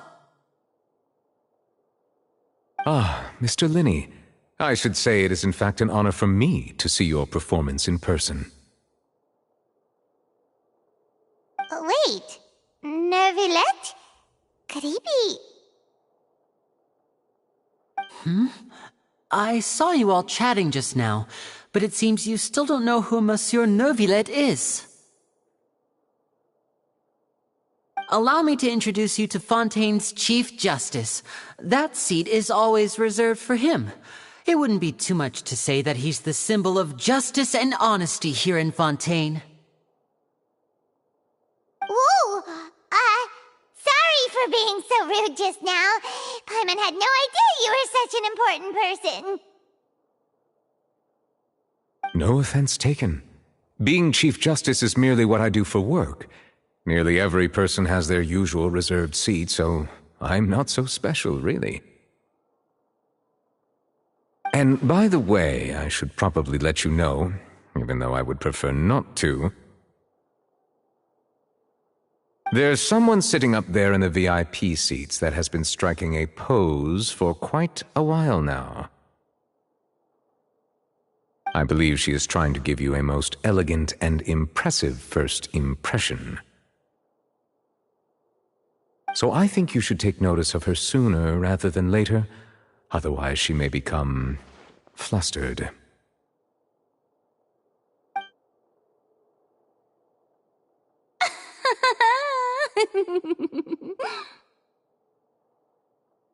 Huh? Oh, it's Farina, the Hydro Archon. Huh. She sure has a smug and satisfied look on her face.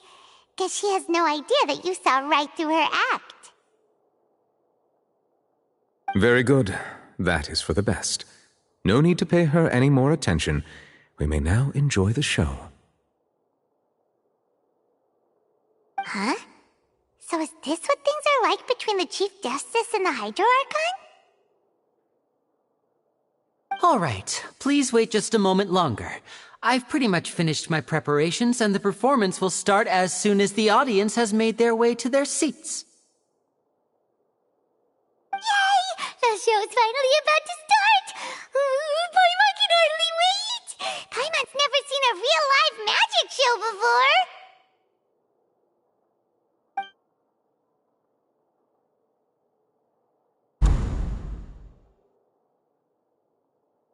Oh! They're dimming the lights! The show must be starting!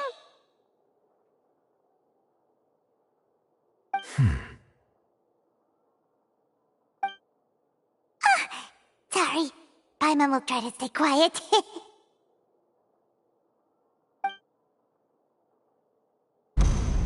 Welcome, one and all, to the Opera Epiclese. I am the star of today's show, Linny. And over here is my sister, Lynette, who will be working as my wonderful assistant. Please, let's give her a warm welcome. Hello, everyone. I know she may seem to be a little sleepy right now, but that's just a sign that she's nervous. Whatever. Now, some of you may be thinking, two vision holders who can freely manipulate elemental powers performing magic is not true magic at all. So, I would like to take a moment to assure you that elemental powers will have nothing to do with what you will witness on the stage today.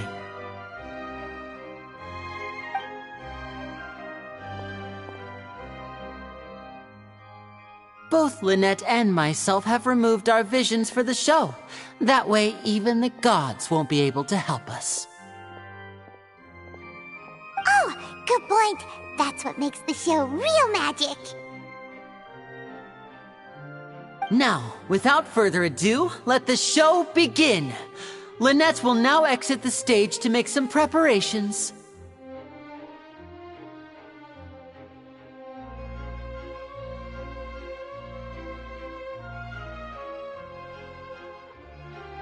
I know you might miss her, but don't worry. She'll be coming right back on stage momentarily.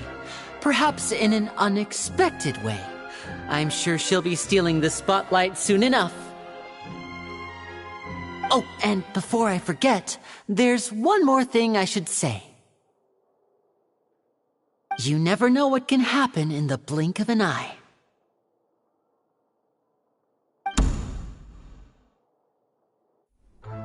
A magician's greatest skill is making things disappear or appear. The possibilities are endless.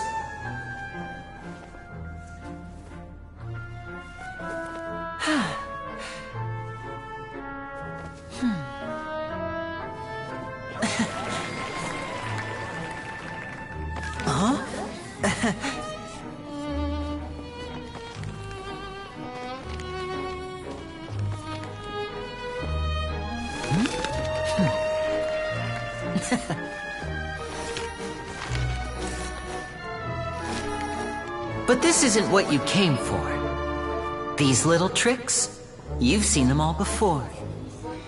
So it's time for something truly extraordinary, don't you think? This one's a little tricky.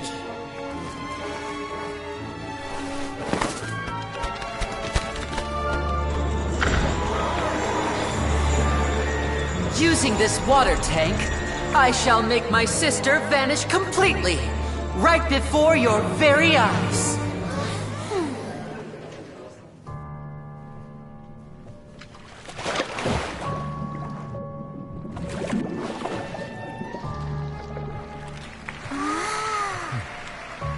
It's actually quite simple. She'll just turn into air bubbles and float right out of the top.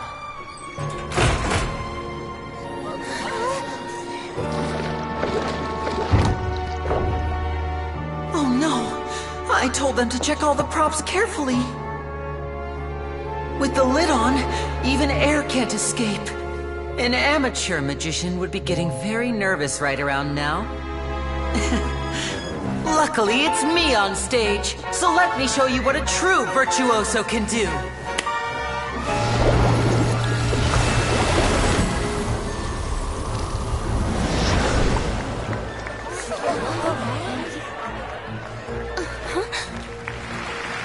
Lynette, are you still there?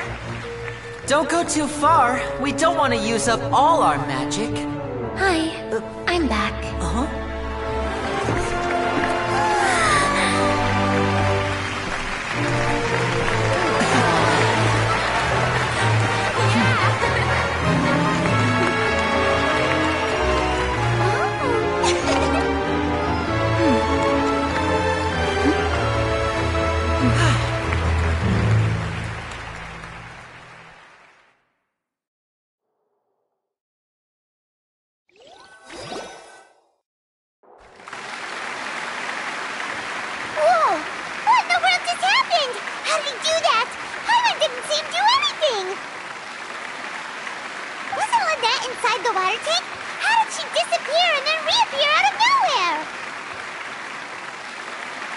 If we could see easily through his tricks, then that would mean that his skills are still lacking.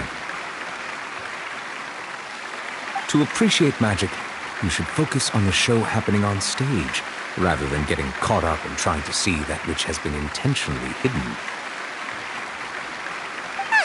Guess you're right. Paimon couldn't believe her eyes when Lynette reappeared. Amazing! Thank you everyone. I'm glad you enjoyed that performance. But our magical journey has only just begun. I've prepared even more astonishing surprises for everyone here. The magic of transformation and disappearance can go far beyond what you've just seen.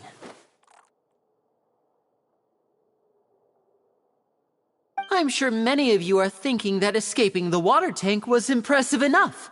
But Lynette is still my assistant after all.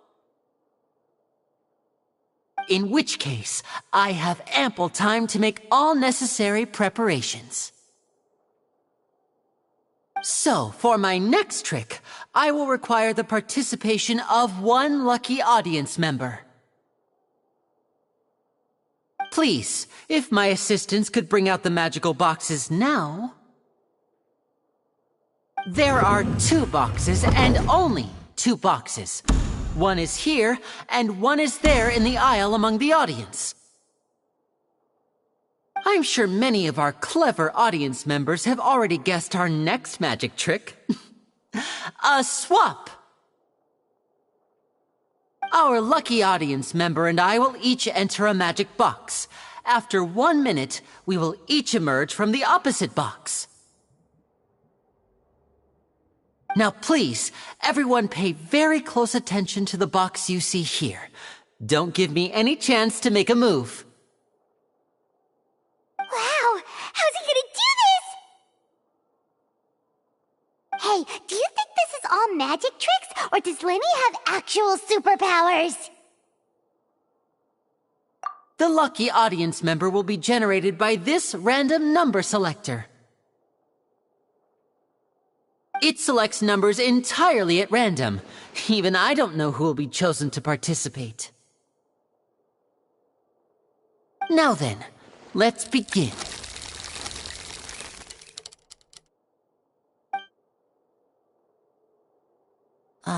Let me see. Oh, row 7, seat 3. Congratulations! You now have the chance to experience magic firsthand for an entire minute. Please, come forward. My assistant will take you beside the magic box.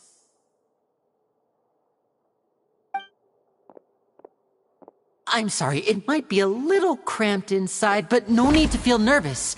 We've carefully arranged everything for you to be as comfortable as possible. You don't need to do anything, but no matter what strange things may happen, don't come out of the box. If the magic is interrupted, who knows where you might end up? You might even find yourself in the Fortress of Meropide. Oh, okay. All right. Before I enter the magic box, there is one more thing I need to ask the audience to do. Could you all give me a countdown? Like this. 60, 59, 58. Just keep counting down. You can go a little faster or slower if you like. I won't be able to see anything in the pitch-black box, so I'll be relying on your voices to know when time is up. Oh, and no tricks now. If you quickly count from 60 in just 30 seconds, then I'll be in a tough spot. Ooh! Paimon kinda wants to count faster after hearing him say that! No, that won't do. I can see it in your eyes. You still can't be trusted. Let's practice together. Come on, repeat after me. 60, 59, 58. 60, 59, 58! That's right, perfect. Keep it going. All right, I'll see you all on the other side once you've finished counting. 54, 53, 52? Huh? Why aren't you counting, Nervalet? I am counting in my head. I think things are exciting enough in here as it is. Merely a consequence of my identity and personality. Do not worry about me. Just enjoy the show. Oh, alright. You look so serious that Paimon thought you might be feeling uncomfortable or something. 40, 39, 38! Mr. Linney, are you all right in there? Is everything ready? Yes, I'm fine. I'm just double-checking the direction of the magic. It would be a disaster if we get sent to the wrong places. For example, mid-air right above the audience. Even though he's saying that, Lenny doesn't seem nervous at all.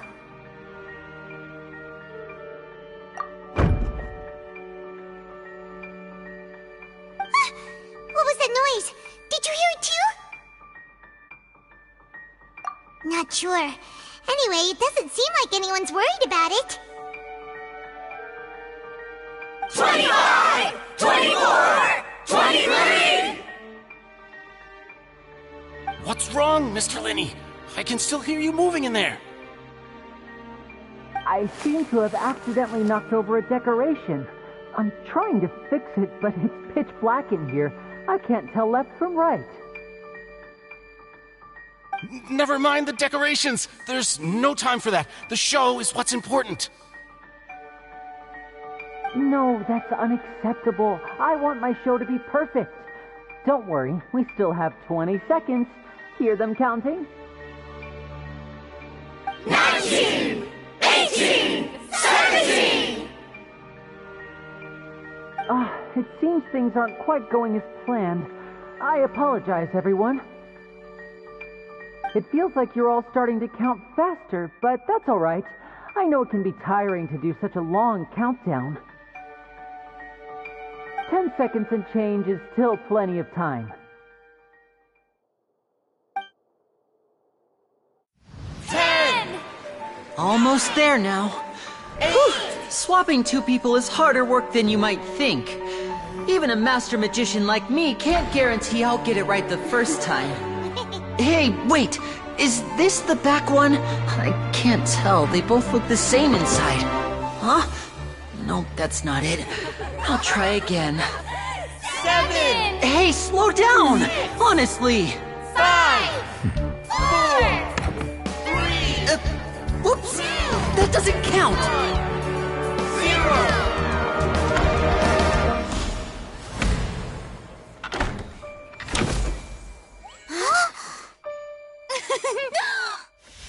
Ta-da!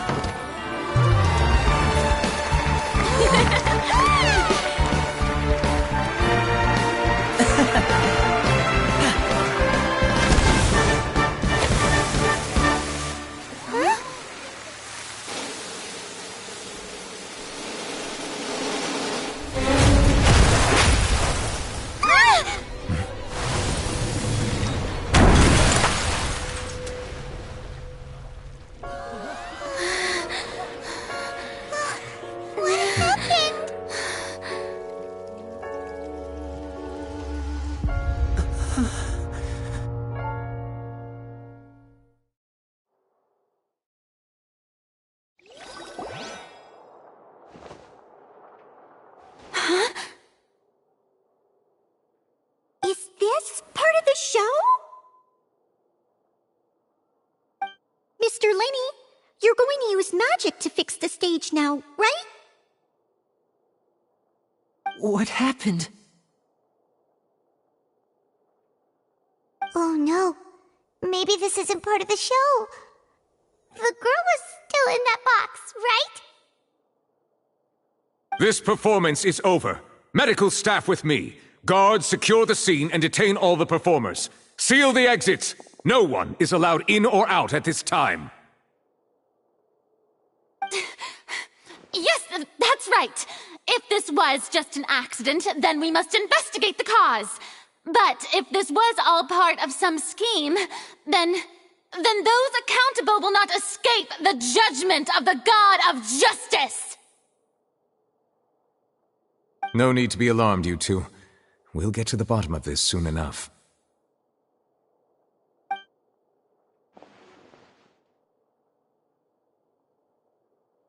Unfortunately, the person who is in the magic box has been pronounced dead. His name was Cowell, one of the assistants in Linny's magic troupe. Apparently, the fireworks on stage ignited the ropes that were suspending the water tank, which then caused the tank to fall onto the stage. As of now, we are still not sure why we found Cowell in the box, rather than the guest from the audience. And after an initial search of the area, the guards have confirmed that the girl is nowhere to be found. It appears that this incident was not merely some mishap with the performance. And there are many indications that it is connected with the case of the serial disappearances of young women. The serial disappearances case? That's the case that Charlotte mentioned before!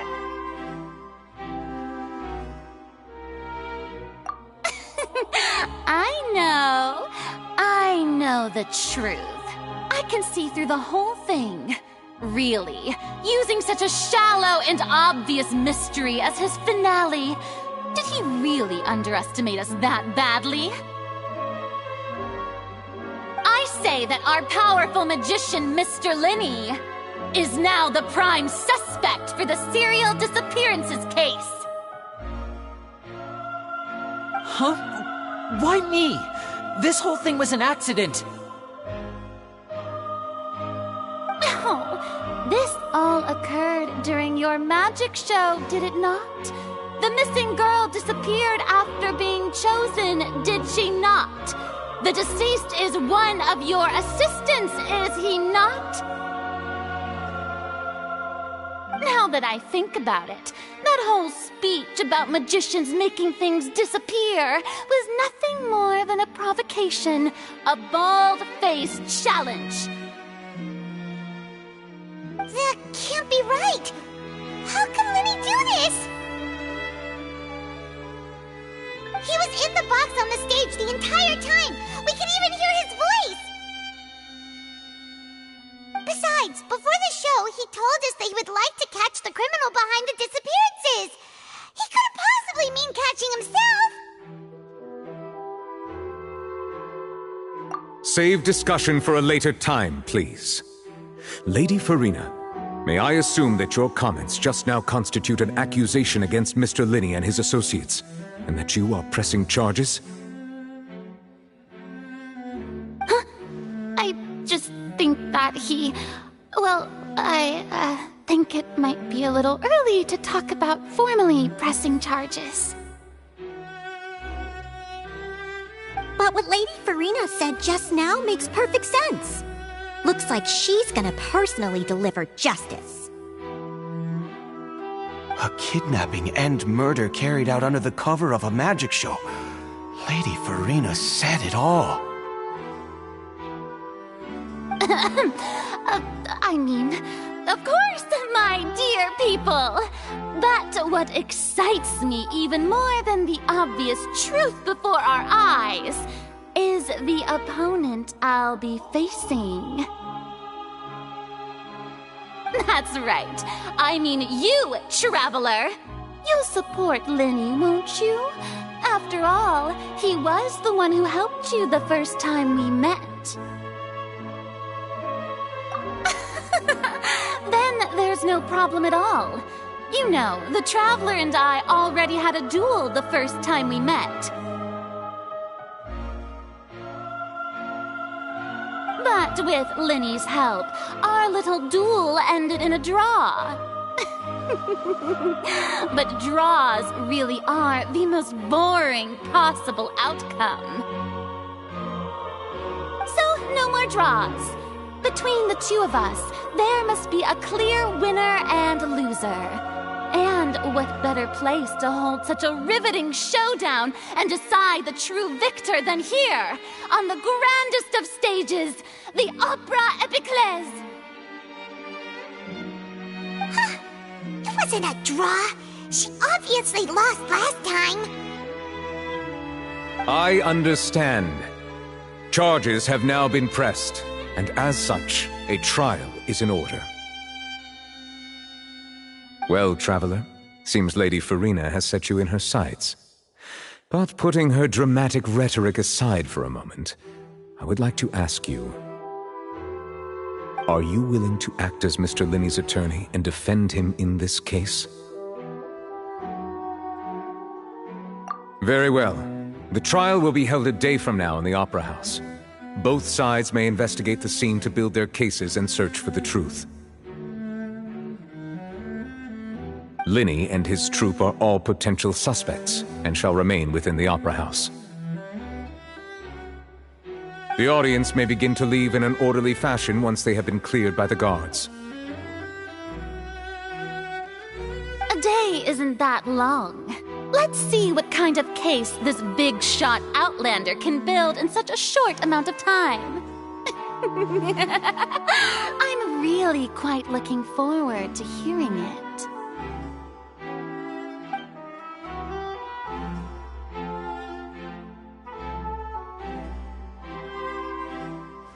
Lenny!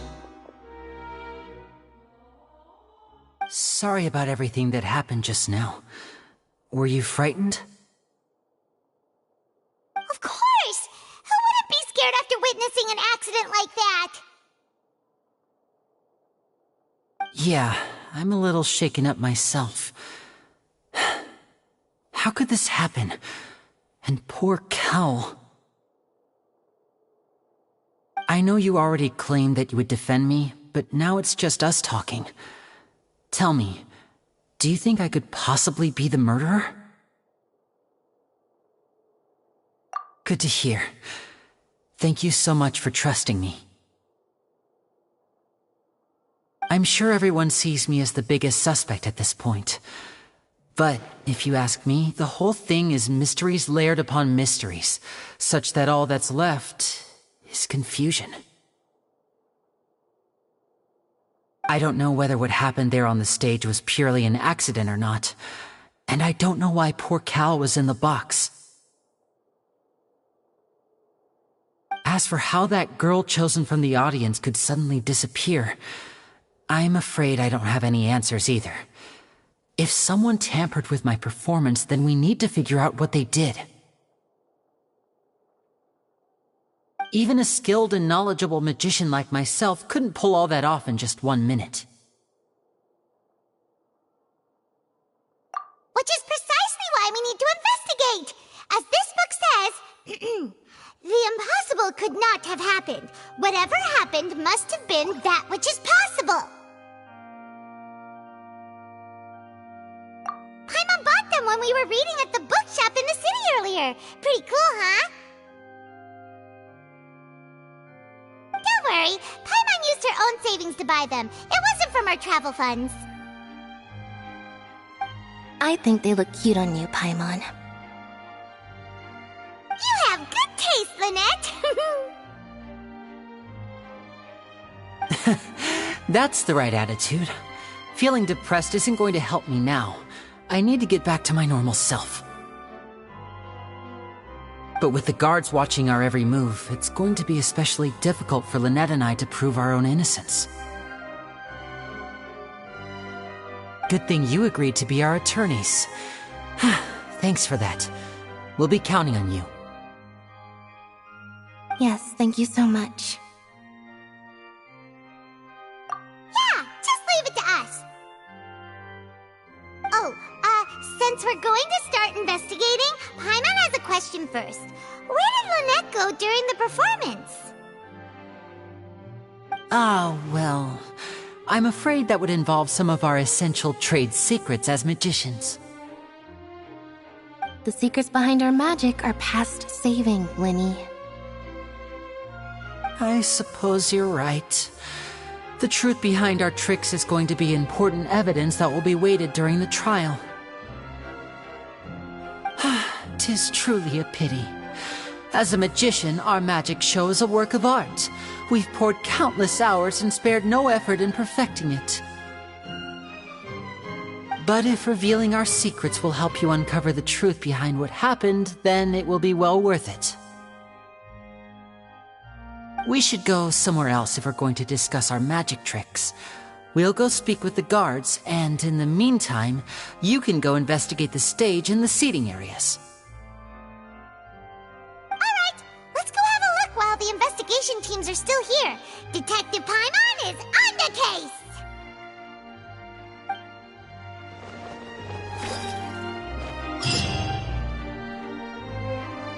Hello, officer.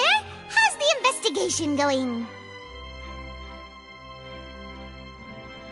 Ah, I see. You must be the traveler that Lady Farina mentioned. Listen, I'll be perfectly honest with you.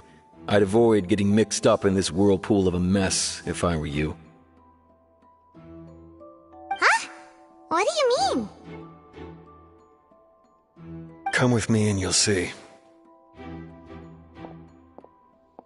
The deceased is one of Linny's assistants, named Cal.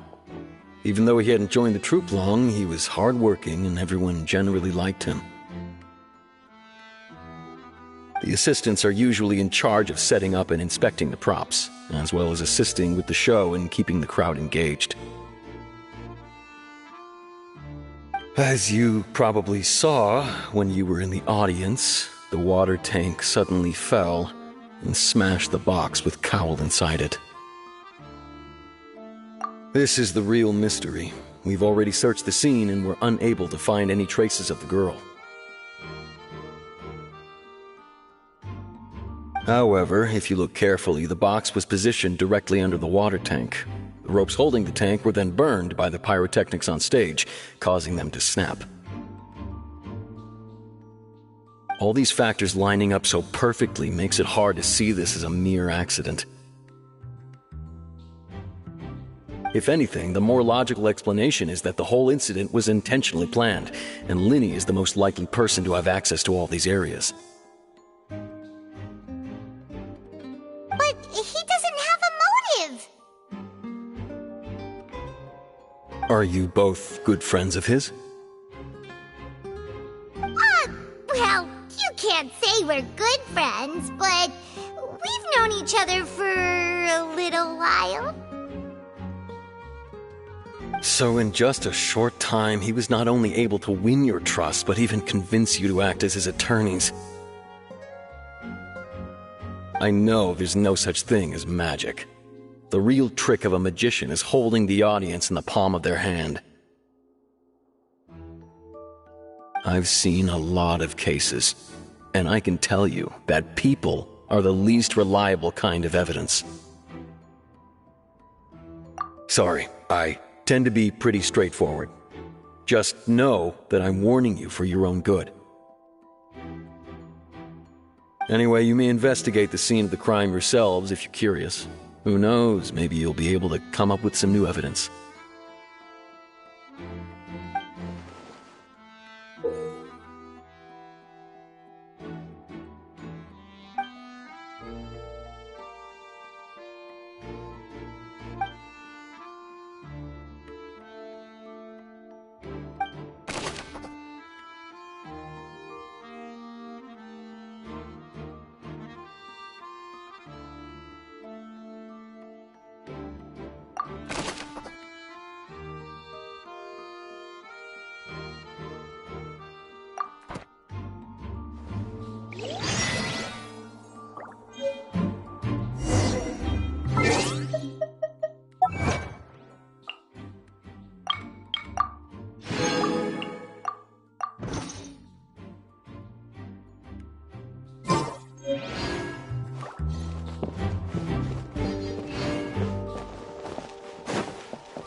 The investigation team has some new findings. Turns out there's an issue with the random number selector after all. See, I told you. What if the machine picked some big guy's seat? You think the murderer would have still made his move then? Sorry to interrupt, but we're helping Linny and Lynette with their side of the investigation. What were you saying about the number selector? There's something wrong with it? You're trying to help them? That'll be a tall order. Linny used the machine to pick a random member of the audience during his performance, right? The lucky girl that later disappeared. Well, we thought there might be a serious problem with the machine, so we had it taken away for further inspection.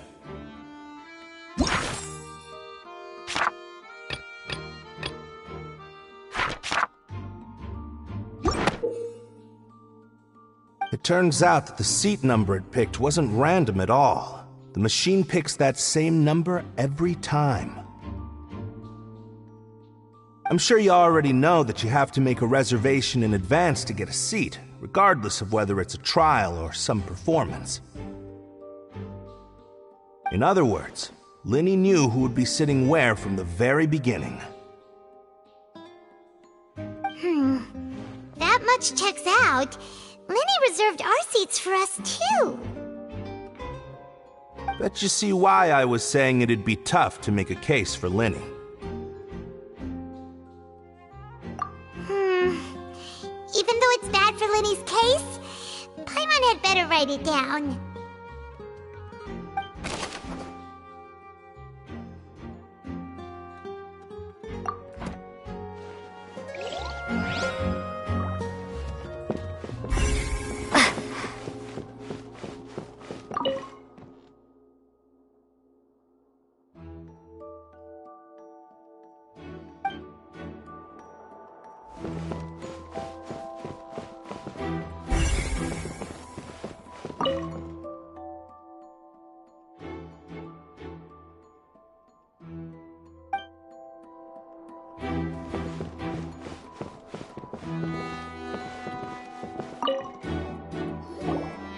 So this is the rope that broke and caused the water tank to fall. The rope looks pretty durable. How can it be burned through so quickly by fireworks? Why are you suddenly so serious, Traveler?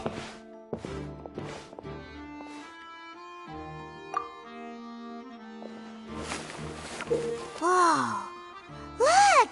This bit is made from different material! Most of it was burned away, but there's still a little bit of it left. Huh. So if a rope meant to hold something was made with that kind of material in it, then that means... Wait! Why don't you write all this down? Let's take notes!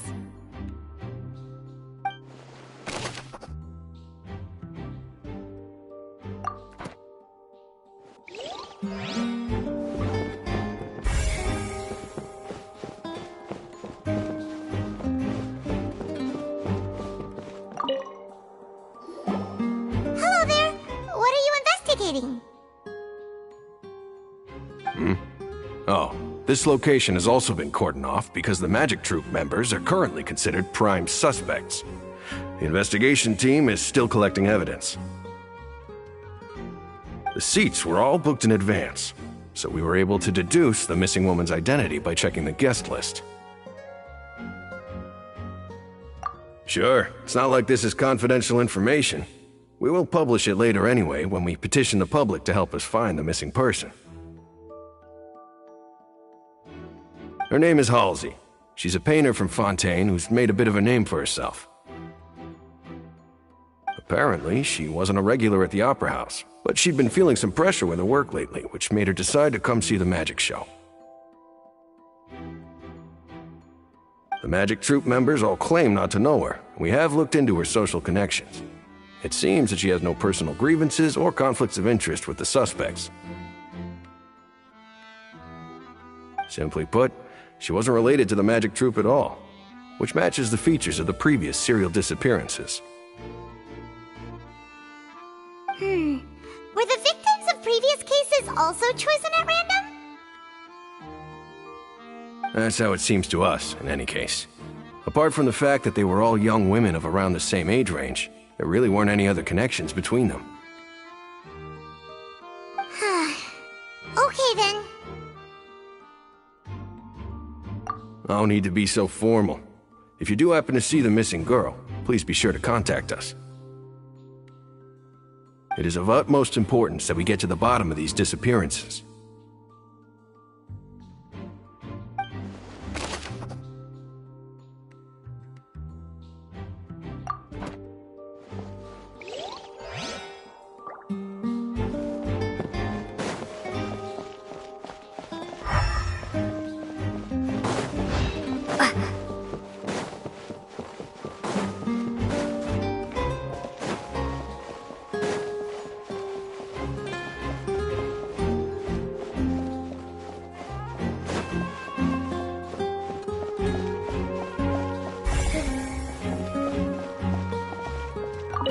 Lenny's still talking to the guards.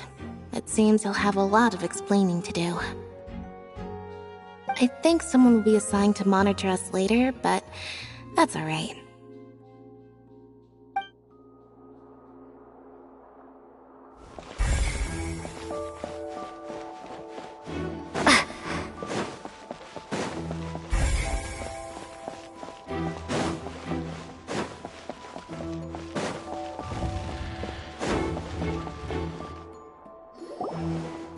Hey, you! Yes, both of you! Over here! I've been keeping an eye on you for a while now. Huh? You mean us? That's right. If I'm not mistaken, you're also among those who wish to cut down the thorns and pursue the truth. No? And by the looks of it, you're not from Fontaine. Well, you're right on the more about that one, but who are you?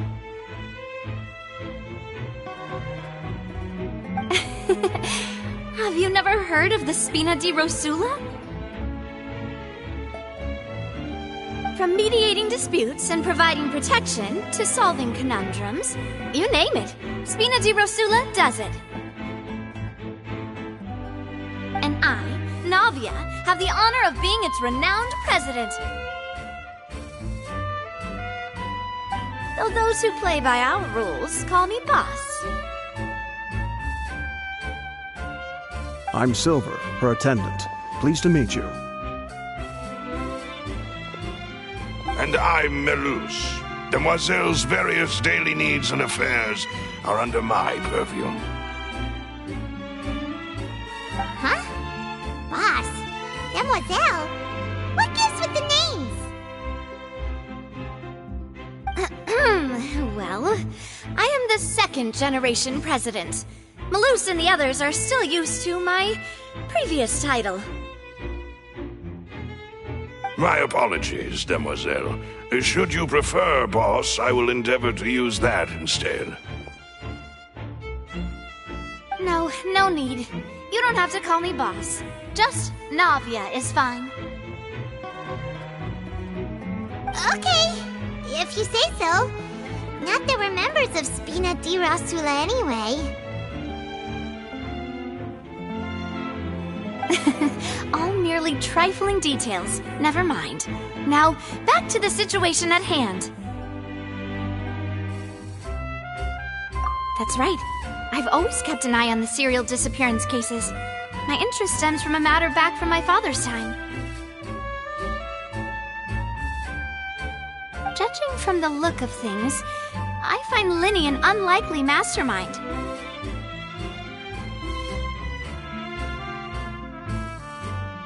Really? We think so too! That's why we're looking for clues now! But how did you come to that conclusion?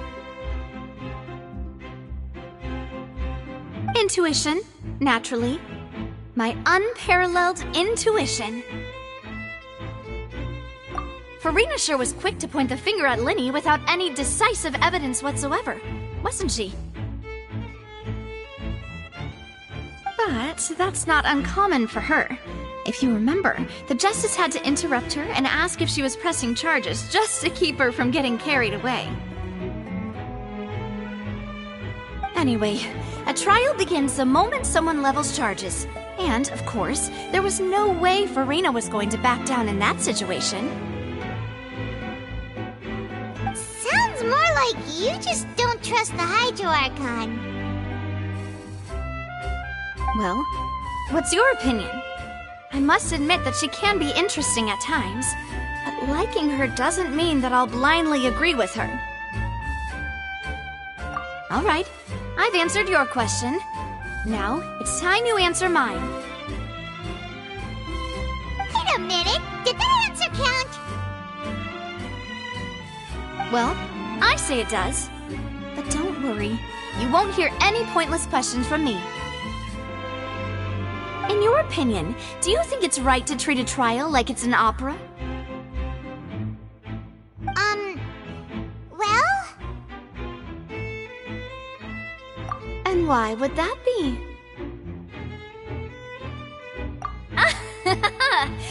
See, Silver and Melus? I told you they'd be different. Most astute of you, Demoiselle. I too think that the Traveler's response was most excellent. No matter how wonderful the script or how fervent the audience's expectations may be, the trials that go on stage here must be based in fact. And if that can be done, boss, then That's quite enough, Maloose. Anyway, I like your answer. You pass with flying colors.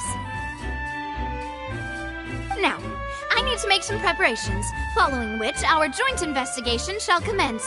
You two shall be my assistants. Wait!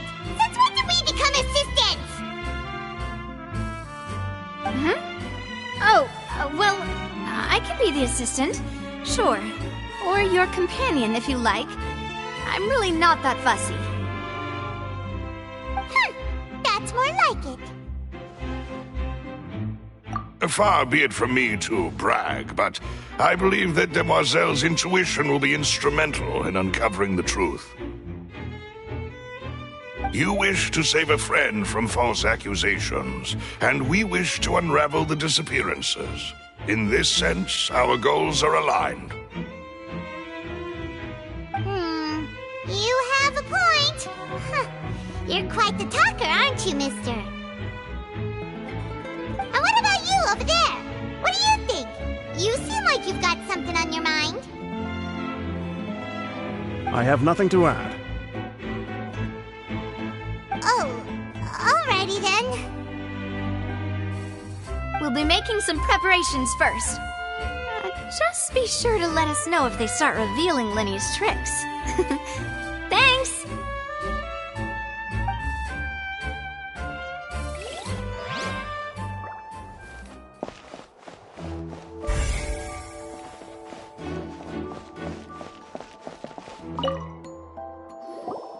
Sorry, but no one can freely enter or exit the Opera House at the moment. If you wish to leave, you must register your identity with us first. No, we're not leaving. We're representing Linny and Lynette as attorneys, so we're investigating the case. Were you always guarding this entrance? Yes, after the Chief Justice gave the order, everyone coming in or out must undergo a strict inspection. So, the missing girl couldn't have left from here. At least, not from that point on. I doubt there was much opportunity then, either. How can you be so sure, Well, because I was in charge of security near the entrance at that time. I couldn't see Linny's performance from here, which was quite a shame. Just my luck. But still, I did not abandon my post, and I stayed put no matter how loud the applause was. If someone had so much as even approached the door, I would have noticed it, let alone if they had tried to leave. We Melusines are good at that sort of thing, you know. So, it's safe to say the girl couldn't have left through here. Alright, thank you for your help. This'll be useful info.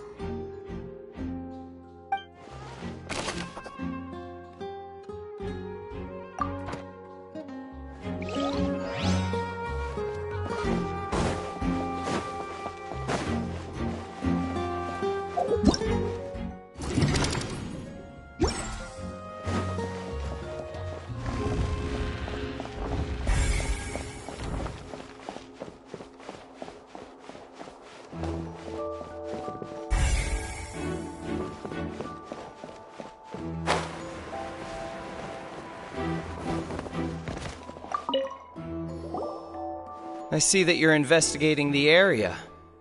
Well, it just so happens that I'm interested too. If you find any new and interesting leads, be sure to share them with me, all right? We don't have too many thoughts yet.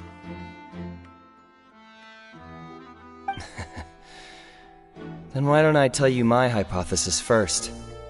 The way I see it. And I'll start it with that loud thud. The thud? Oh, you mean the sound that happened during the countdown? Yes, exactly. It wasn't terribly loud, but I suspect that most people heard it.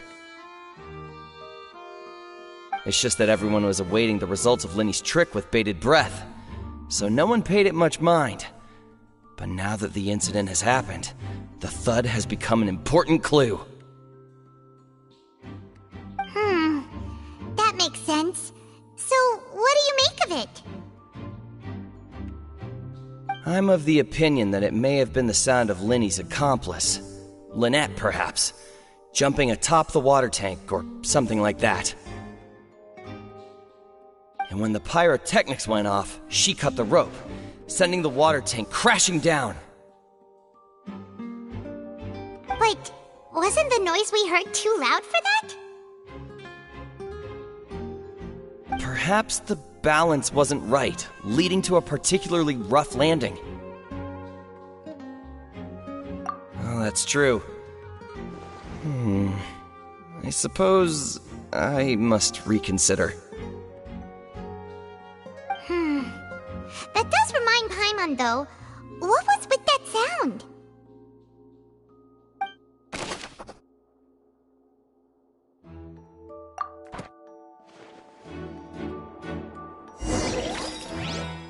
We've checked everything of note here at the performance venue. Paimon wonders how Linny's discussion with the guards is going. Let's go see, shall we? Ooh, things are getting interesting, huh? We're about to see how magic is made.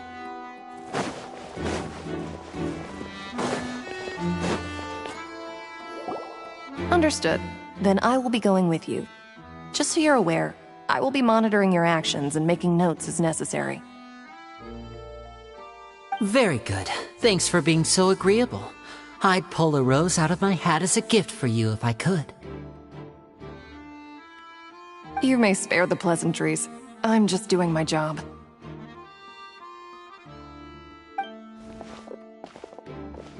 You've arrived. Who's this? Me? I'm Spina di Rosula's guardian angel. If you've got a problem, I've got the firepower.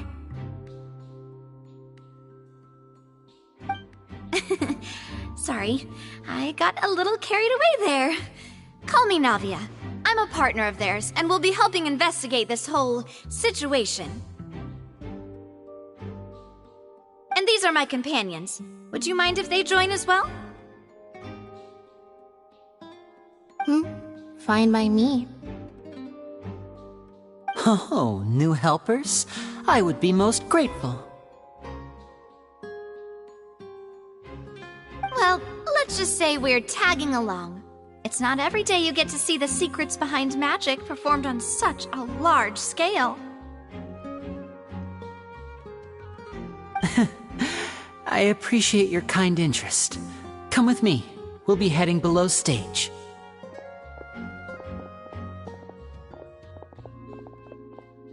Huh? Below stage? Yes, a world of secrets is hidden beneath this magic box, prepared specifically for this switcheroo trick. But before I reveal everything, you should have a look first. Notice anything strange here?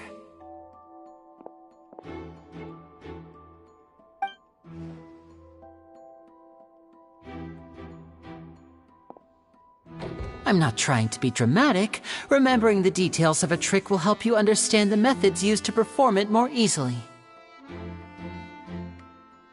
Huh. Weren't there balloons and other decorations here? Where did all that go? Ah, good eye. That said, you're still far from discovering the answer. The back? You mean the inside of the door? What's different about it? Paimon didn't notice anything. Very good indeed. I thought you might not be able to catch that, given that you were sitting in the first row.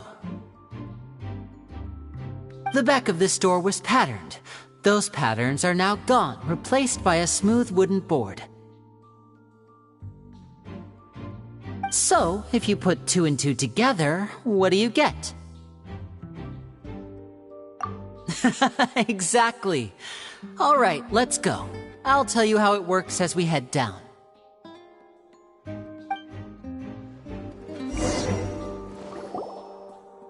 Oh, so there was a passageway under the magic box! I knew you'd figure out most of it as soon as you saw this place. The 2 magic boxes are positioned right above the 2 entrances of the tunnel. See this flatbed trolley?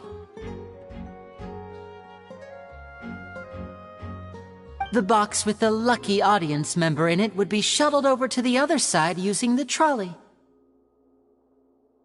This trolley can raise and lower and even rotate, ensuring that the box will face in the right direction. I see.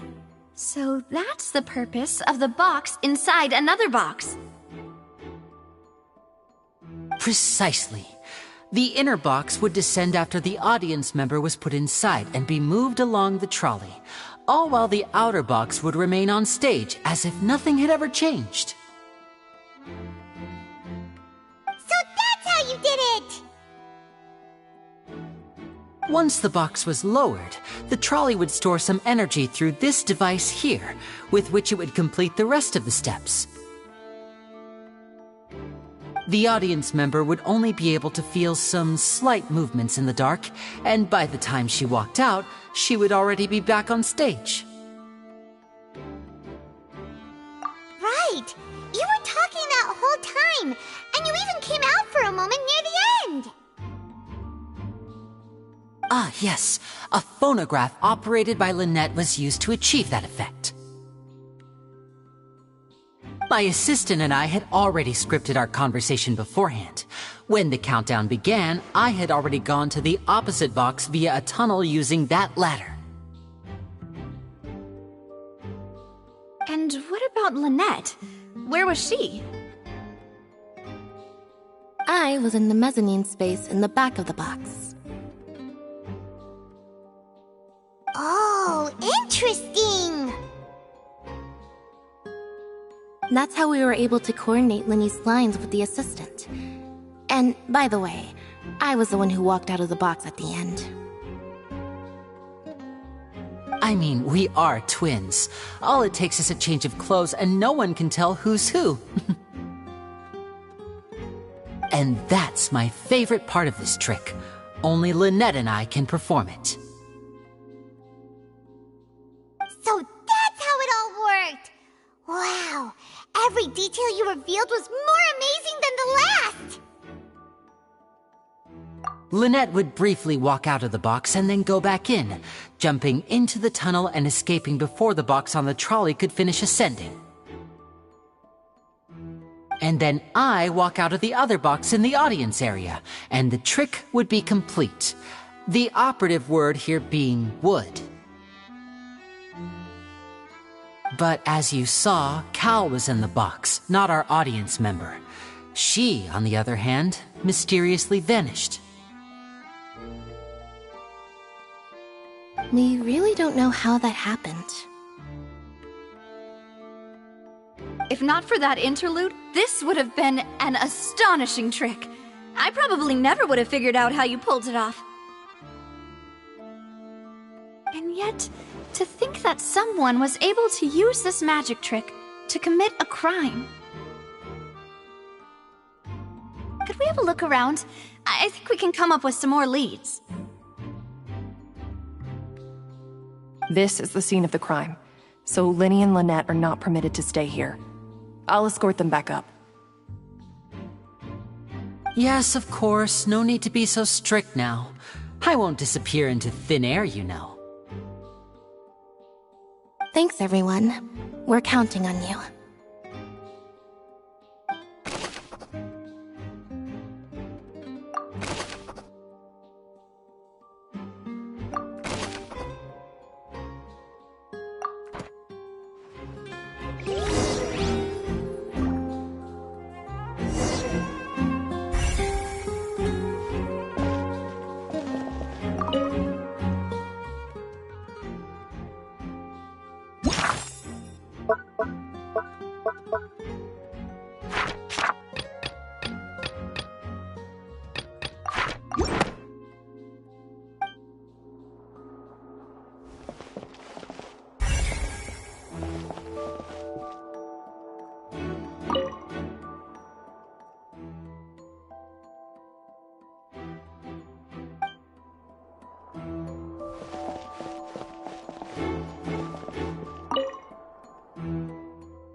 What's this? Looks like a hook tied to the end of a rope. Huh? There's all kinds of odds and ends here. Perhaps it was a prop for a different trick. But why would it have been left here? Whatever it is, let's make a note of it first.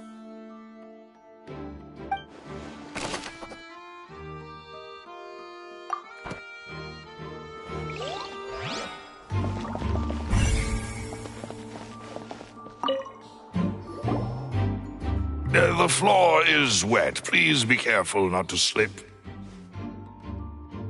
Speaking of which, why would there be water here?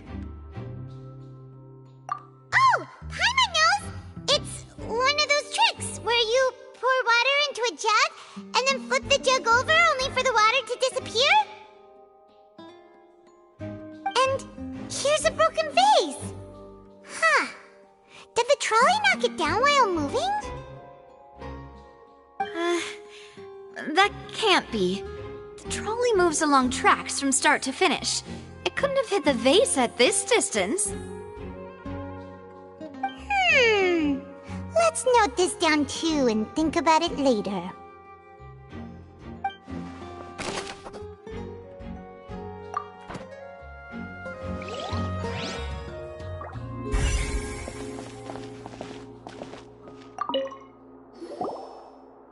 Oh, these are the clothes that the lady chosen from the audience was wearing, right? Her clothes are here, but she's nowhere to be found. Right! And do you really need to do that if you're kidnapping them? Ugh, this is so confusing. Paimon doesn't want to be a detective anymore.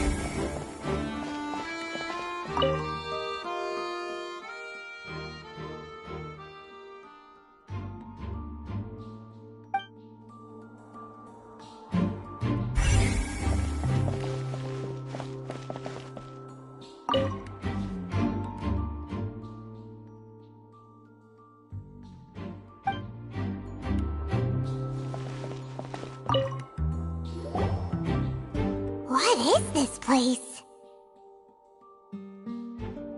It seems someone could fit through here. Huh. Could this have been the suspect's escape route?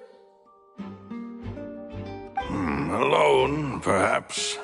But if they had to pull another person with them, the space would be too narrow. But there are no other ways in or out of here.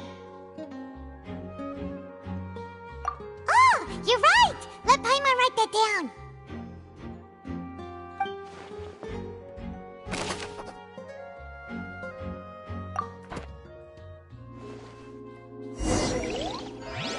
Seems we're just about done investigating down here. Yes. Let's head back up.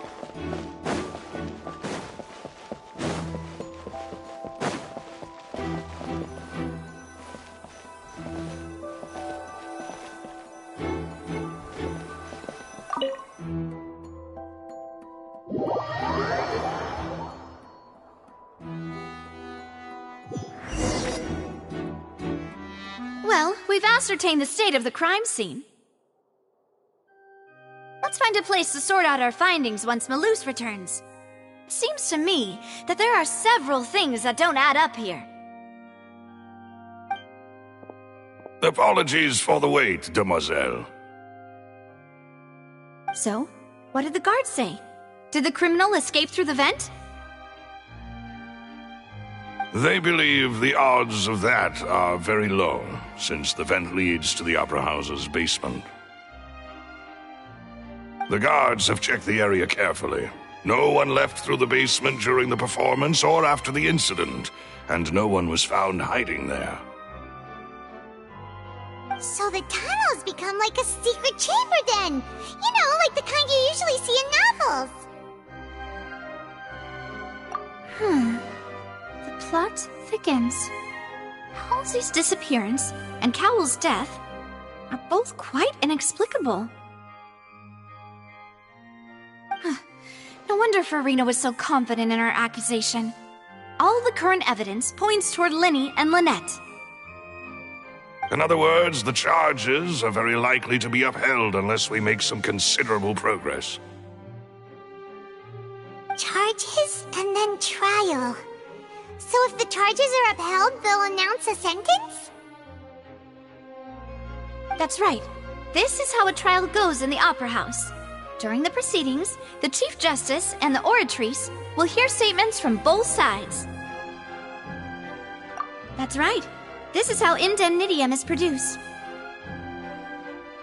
The statements from both sides, the defenses from attorneys, witness testimonies, and even the audience's emotions will all be projected on the Oratrice. To put it simply, it's as if the Oratrice has its own will, and is a judge in its own right. This also precludes any kind of favoritism on the part of the Chief Justice. Not that this has ever happened anyway. Once both sides have finished speaking, the Chief Justice will make his final decision. This, too, will be used by the Oratrice as a reference. Then, finally, the Oratrice will be consulted by officials. The result it returns is the will of justice itself. Huh? So that machine is the one that actually decides? Paimon thought Neuvillette called the shots. In practice, there is very little difference. Both have always come to the same judgment, which is why people have great faith in the Chief Justice. Yes, the guards also asked me to convey that none of us will be allowed to leave this place before the trial. Huh? Why? Because we've chosen to act as the twins' proxies. That makes us persons related to the case.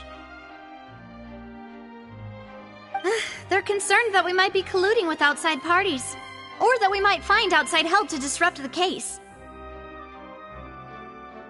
And even if that were not so, it could prove problematic if we happen to spread key information about the case ahead of time. I'm ready to break out at any time. Whoa! There's no need for that!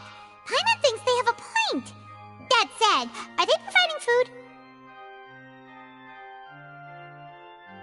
Of course. I just hope you don't mind the lack of options. I'm afraid that catering to all tastes is not in the cards, nor is any guarantee of balanced nutrition. In that case, let's just sort out our findings together here. Pity. I was hoping to take you to try some of Fontaine's famous desserts, too. I mean, what better way to properly think through our findings than over some tea and sweets? Huh. Breaking out suddenly doesn't seem like such a bad idea after all. Just kidding! Paimon will still do her best, even if there are no snacks. What do you mean, no snacks? Of course we'll have snacks. If we cannot buy some, then we'll simply make some.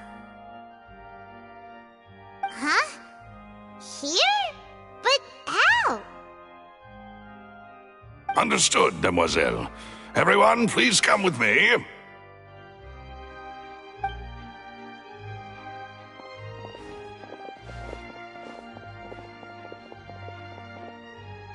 Wait, you're carrying a portable stove with you? Yes, I must be prepared to meet the demoiselle's baking needs whenever the fancy strikes her. I have eggs, sugar, and almonds at the ready. Good work, you two. Then I'll get to it. Please sit tight for a moment. You'll get to taste my awesome snacks soon enough. These three are quite the interesting group.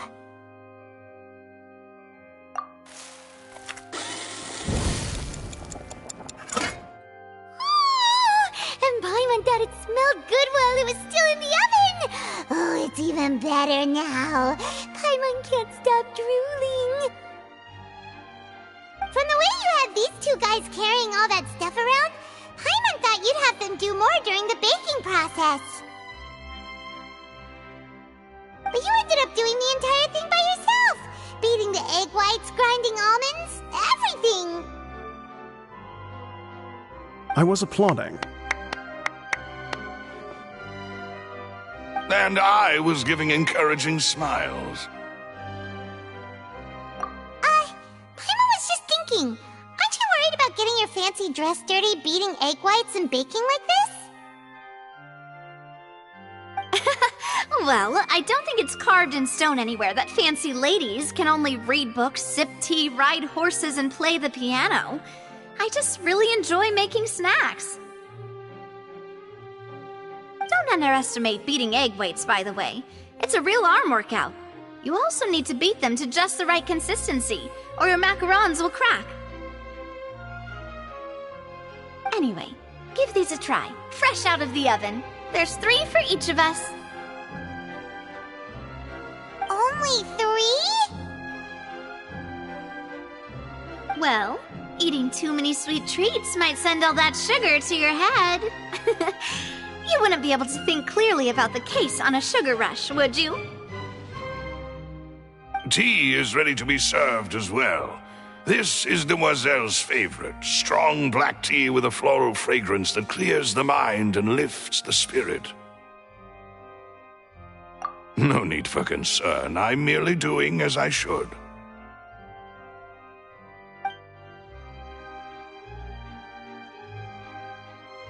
All right then. Down to business. As Paimon mentioned previously, the tunnel seems to be something of a secret chamber. However, we can assume that Linny and Lynette were not alone within it. Some criminal also occupied its sealed confines. The magician twins could have committed the crimes, of course, but they lack any logical motive. Exactly! Why would they do such a thing right when everyone was watching? The flower vase and the thud we heard during the performance could indicate some altercation between Halsey and the criminal in the tunnel, resulting in the shattering of the vase, the discarding of her clothes, and her abduction. Perhaps the criminal thought that since she was chosen from the crowd, she would be too easy to identify if she was still wearing the same clothes. Paimon thinks that makes sense, but the real trouble is... True. None of the clues we found thus far support the existence of this third person. But the only people left to consider are both technically victims, whether it's the missing girl, Halsey, or poor Cowell. Huh. Could Halsey have secretly made modifications to the magic props in order to murder Cowell before making her escape? That's right. And even if she had tampered with the setup, she would need to understand the entire trick to pull it off. Nor does she have any motive. The guard said that she has never had any dealings with the Magic Troop's members. Were we not thorough enough in our search? From the sound of things, this is turning into an impossible case. Your macarons are amazing though, Navia. They smell great! They're nice and crisp and super sweet!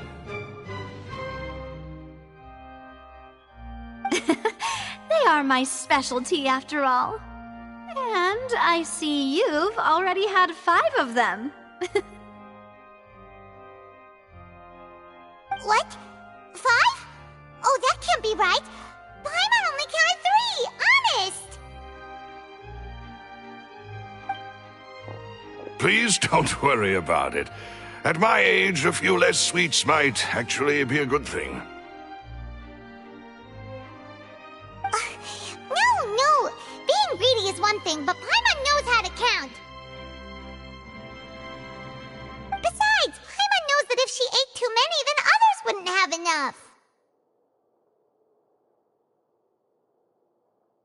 Wait, even you don't believe Paimon?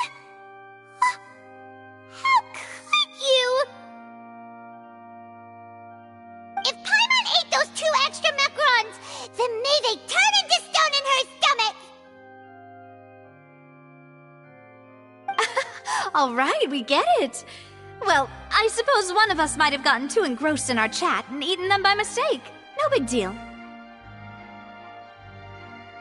Maloose, set up the stove again, if you would. Huh? What are you doing? Making sure everyone gets 3 macarons, of course. Exactly. We don't want to trouble you. As you wish, demoiselle. And I have the egg, sugar, and almonds. Well, this really is your hobby, huh?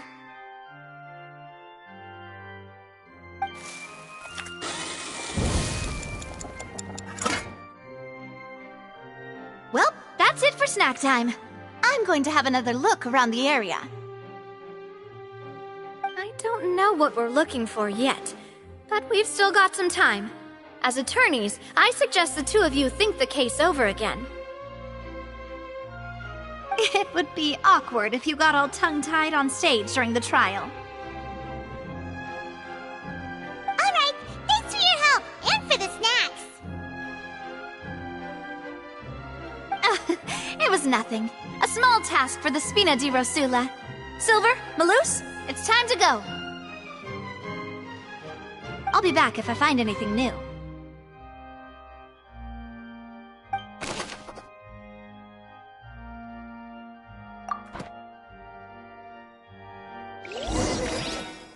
Alright, it's time to put our heads together. We've got to get our defense ready for the trial. Oh, it's probably gonna be a long and difficult case. There's no point in worrying about that now. We just need to prepare. Here, take Paimon's notes. They should help you review the situation.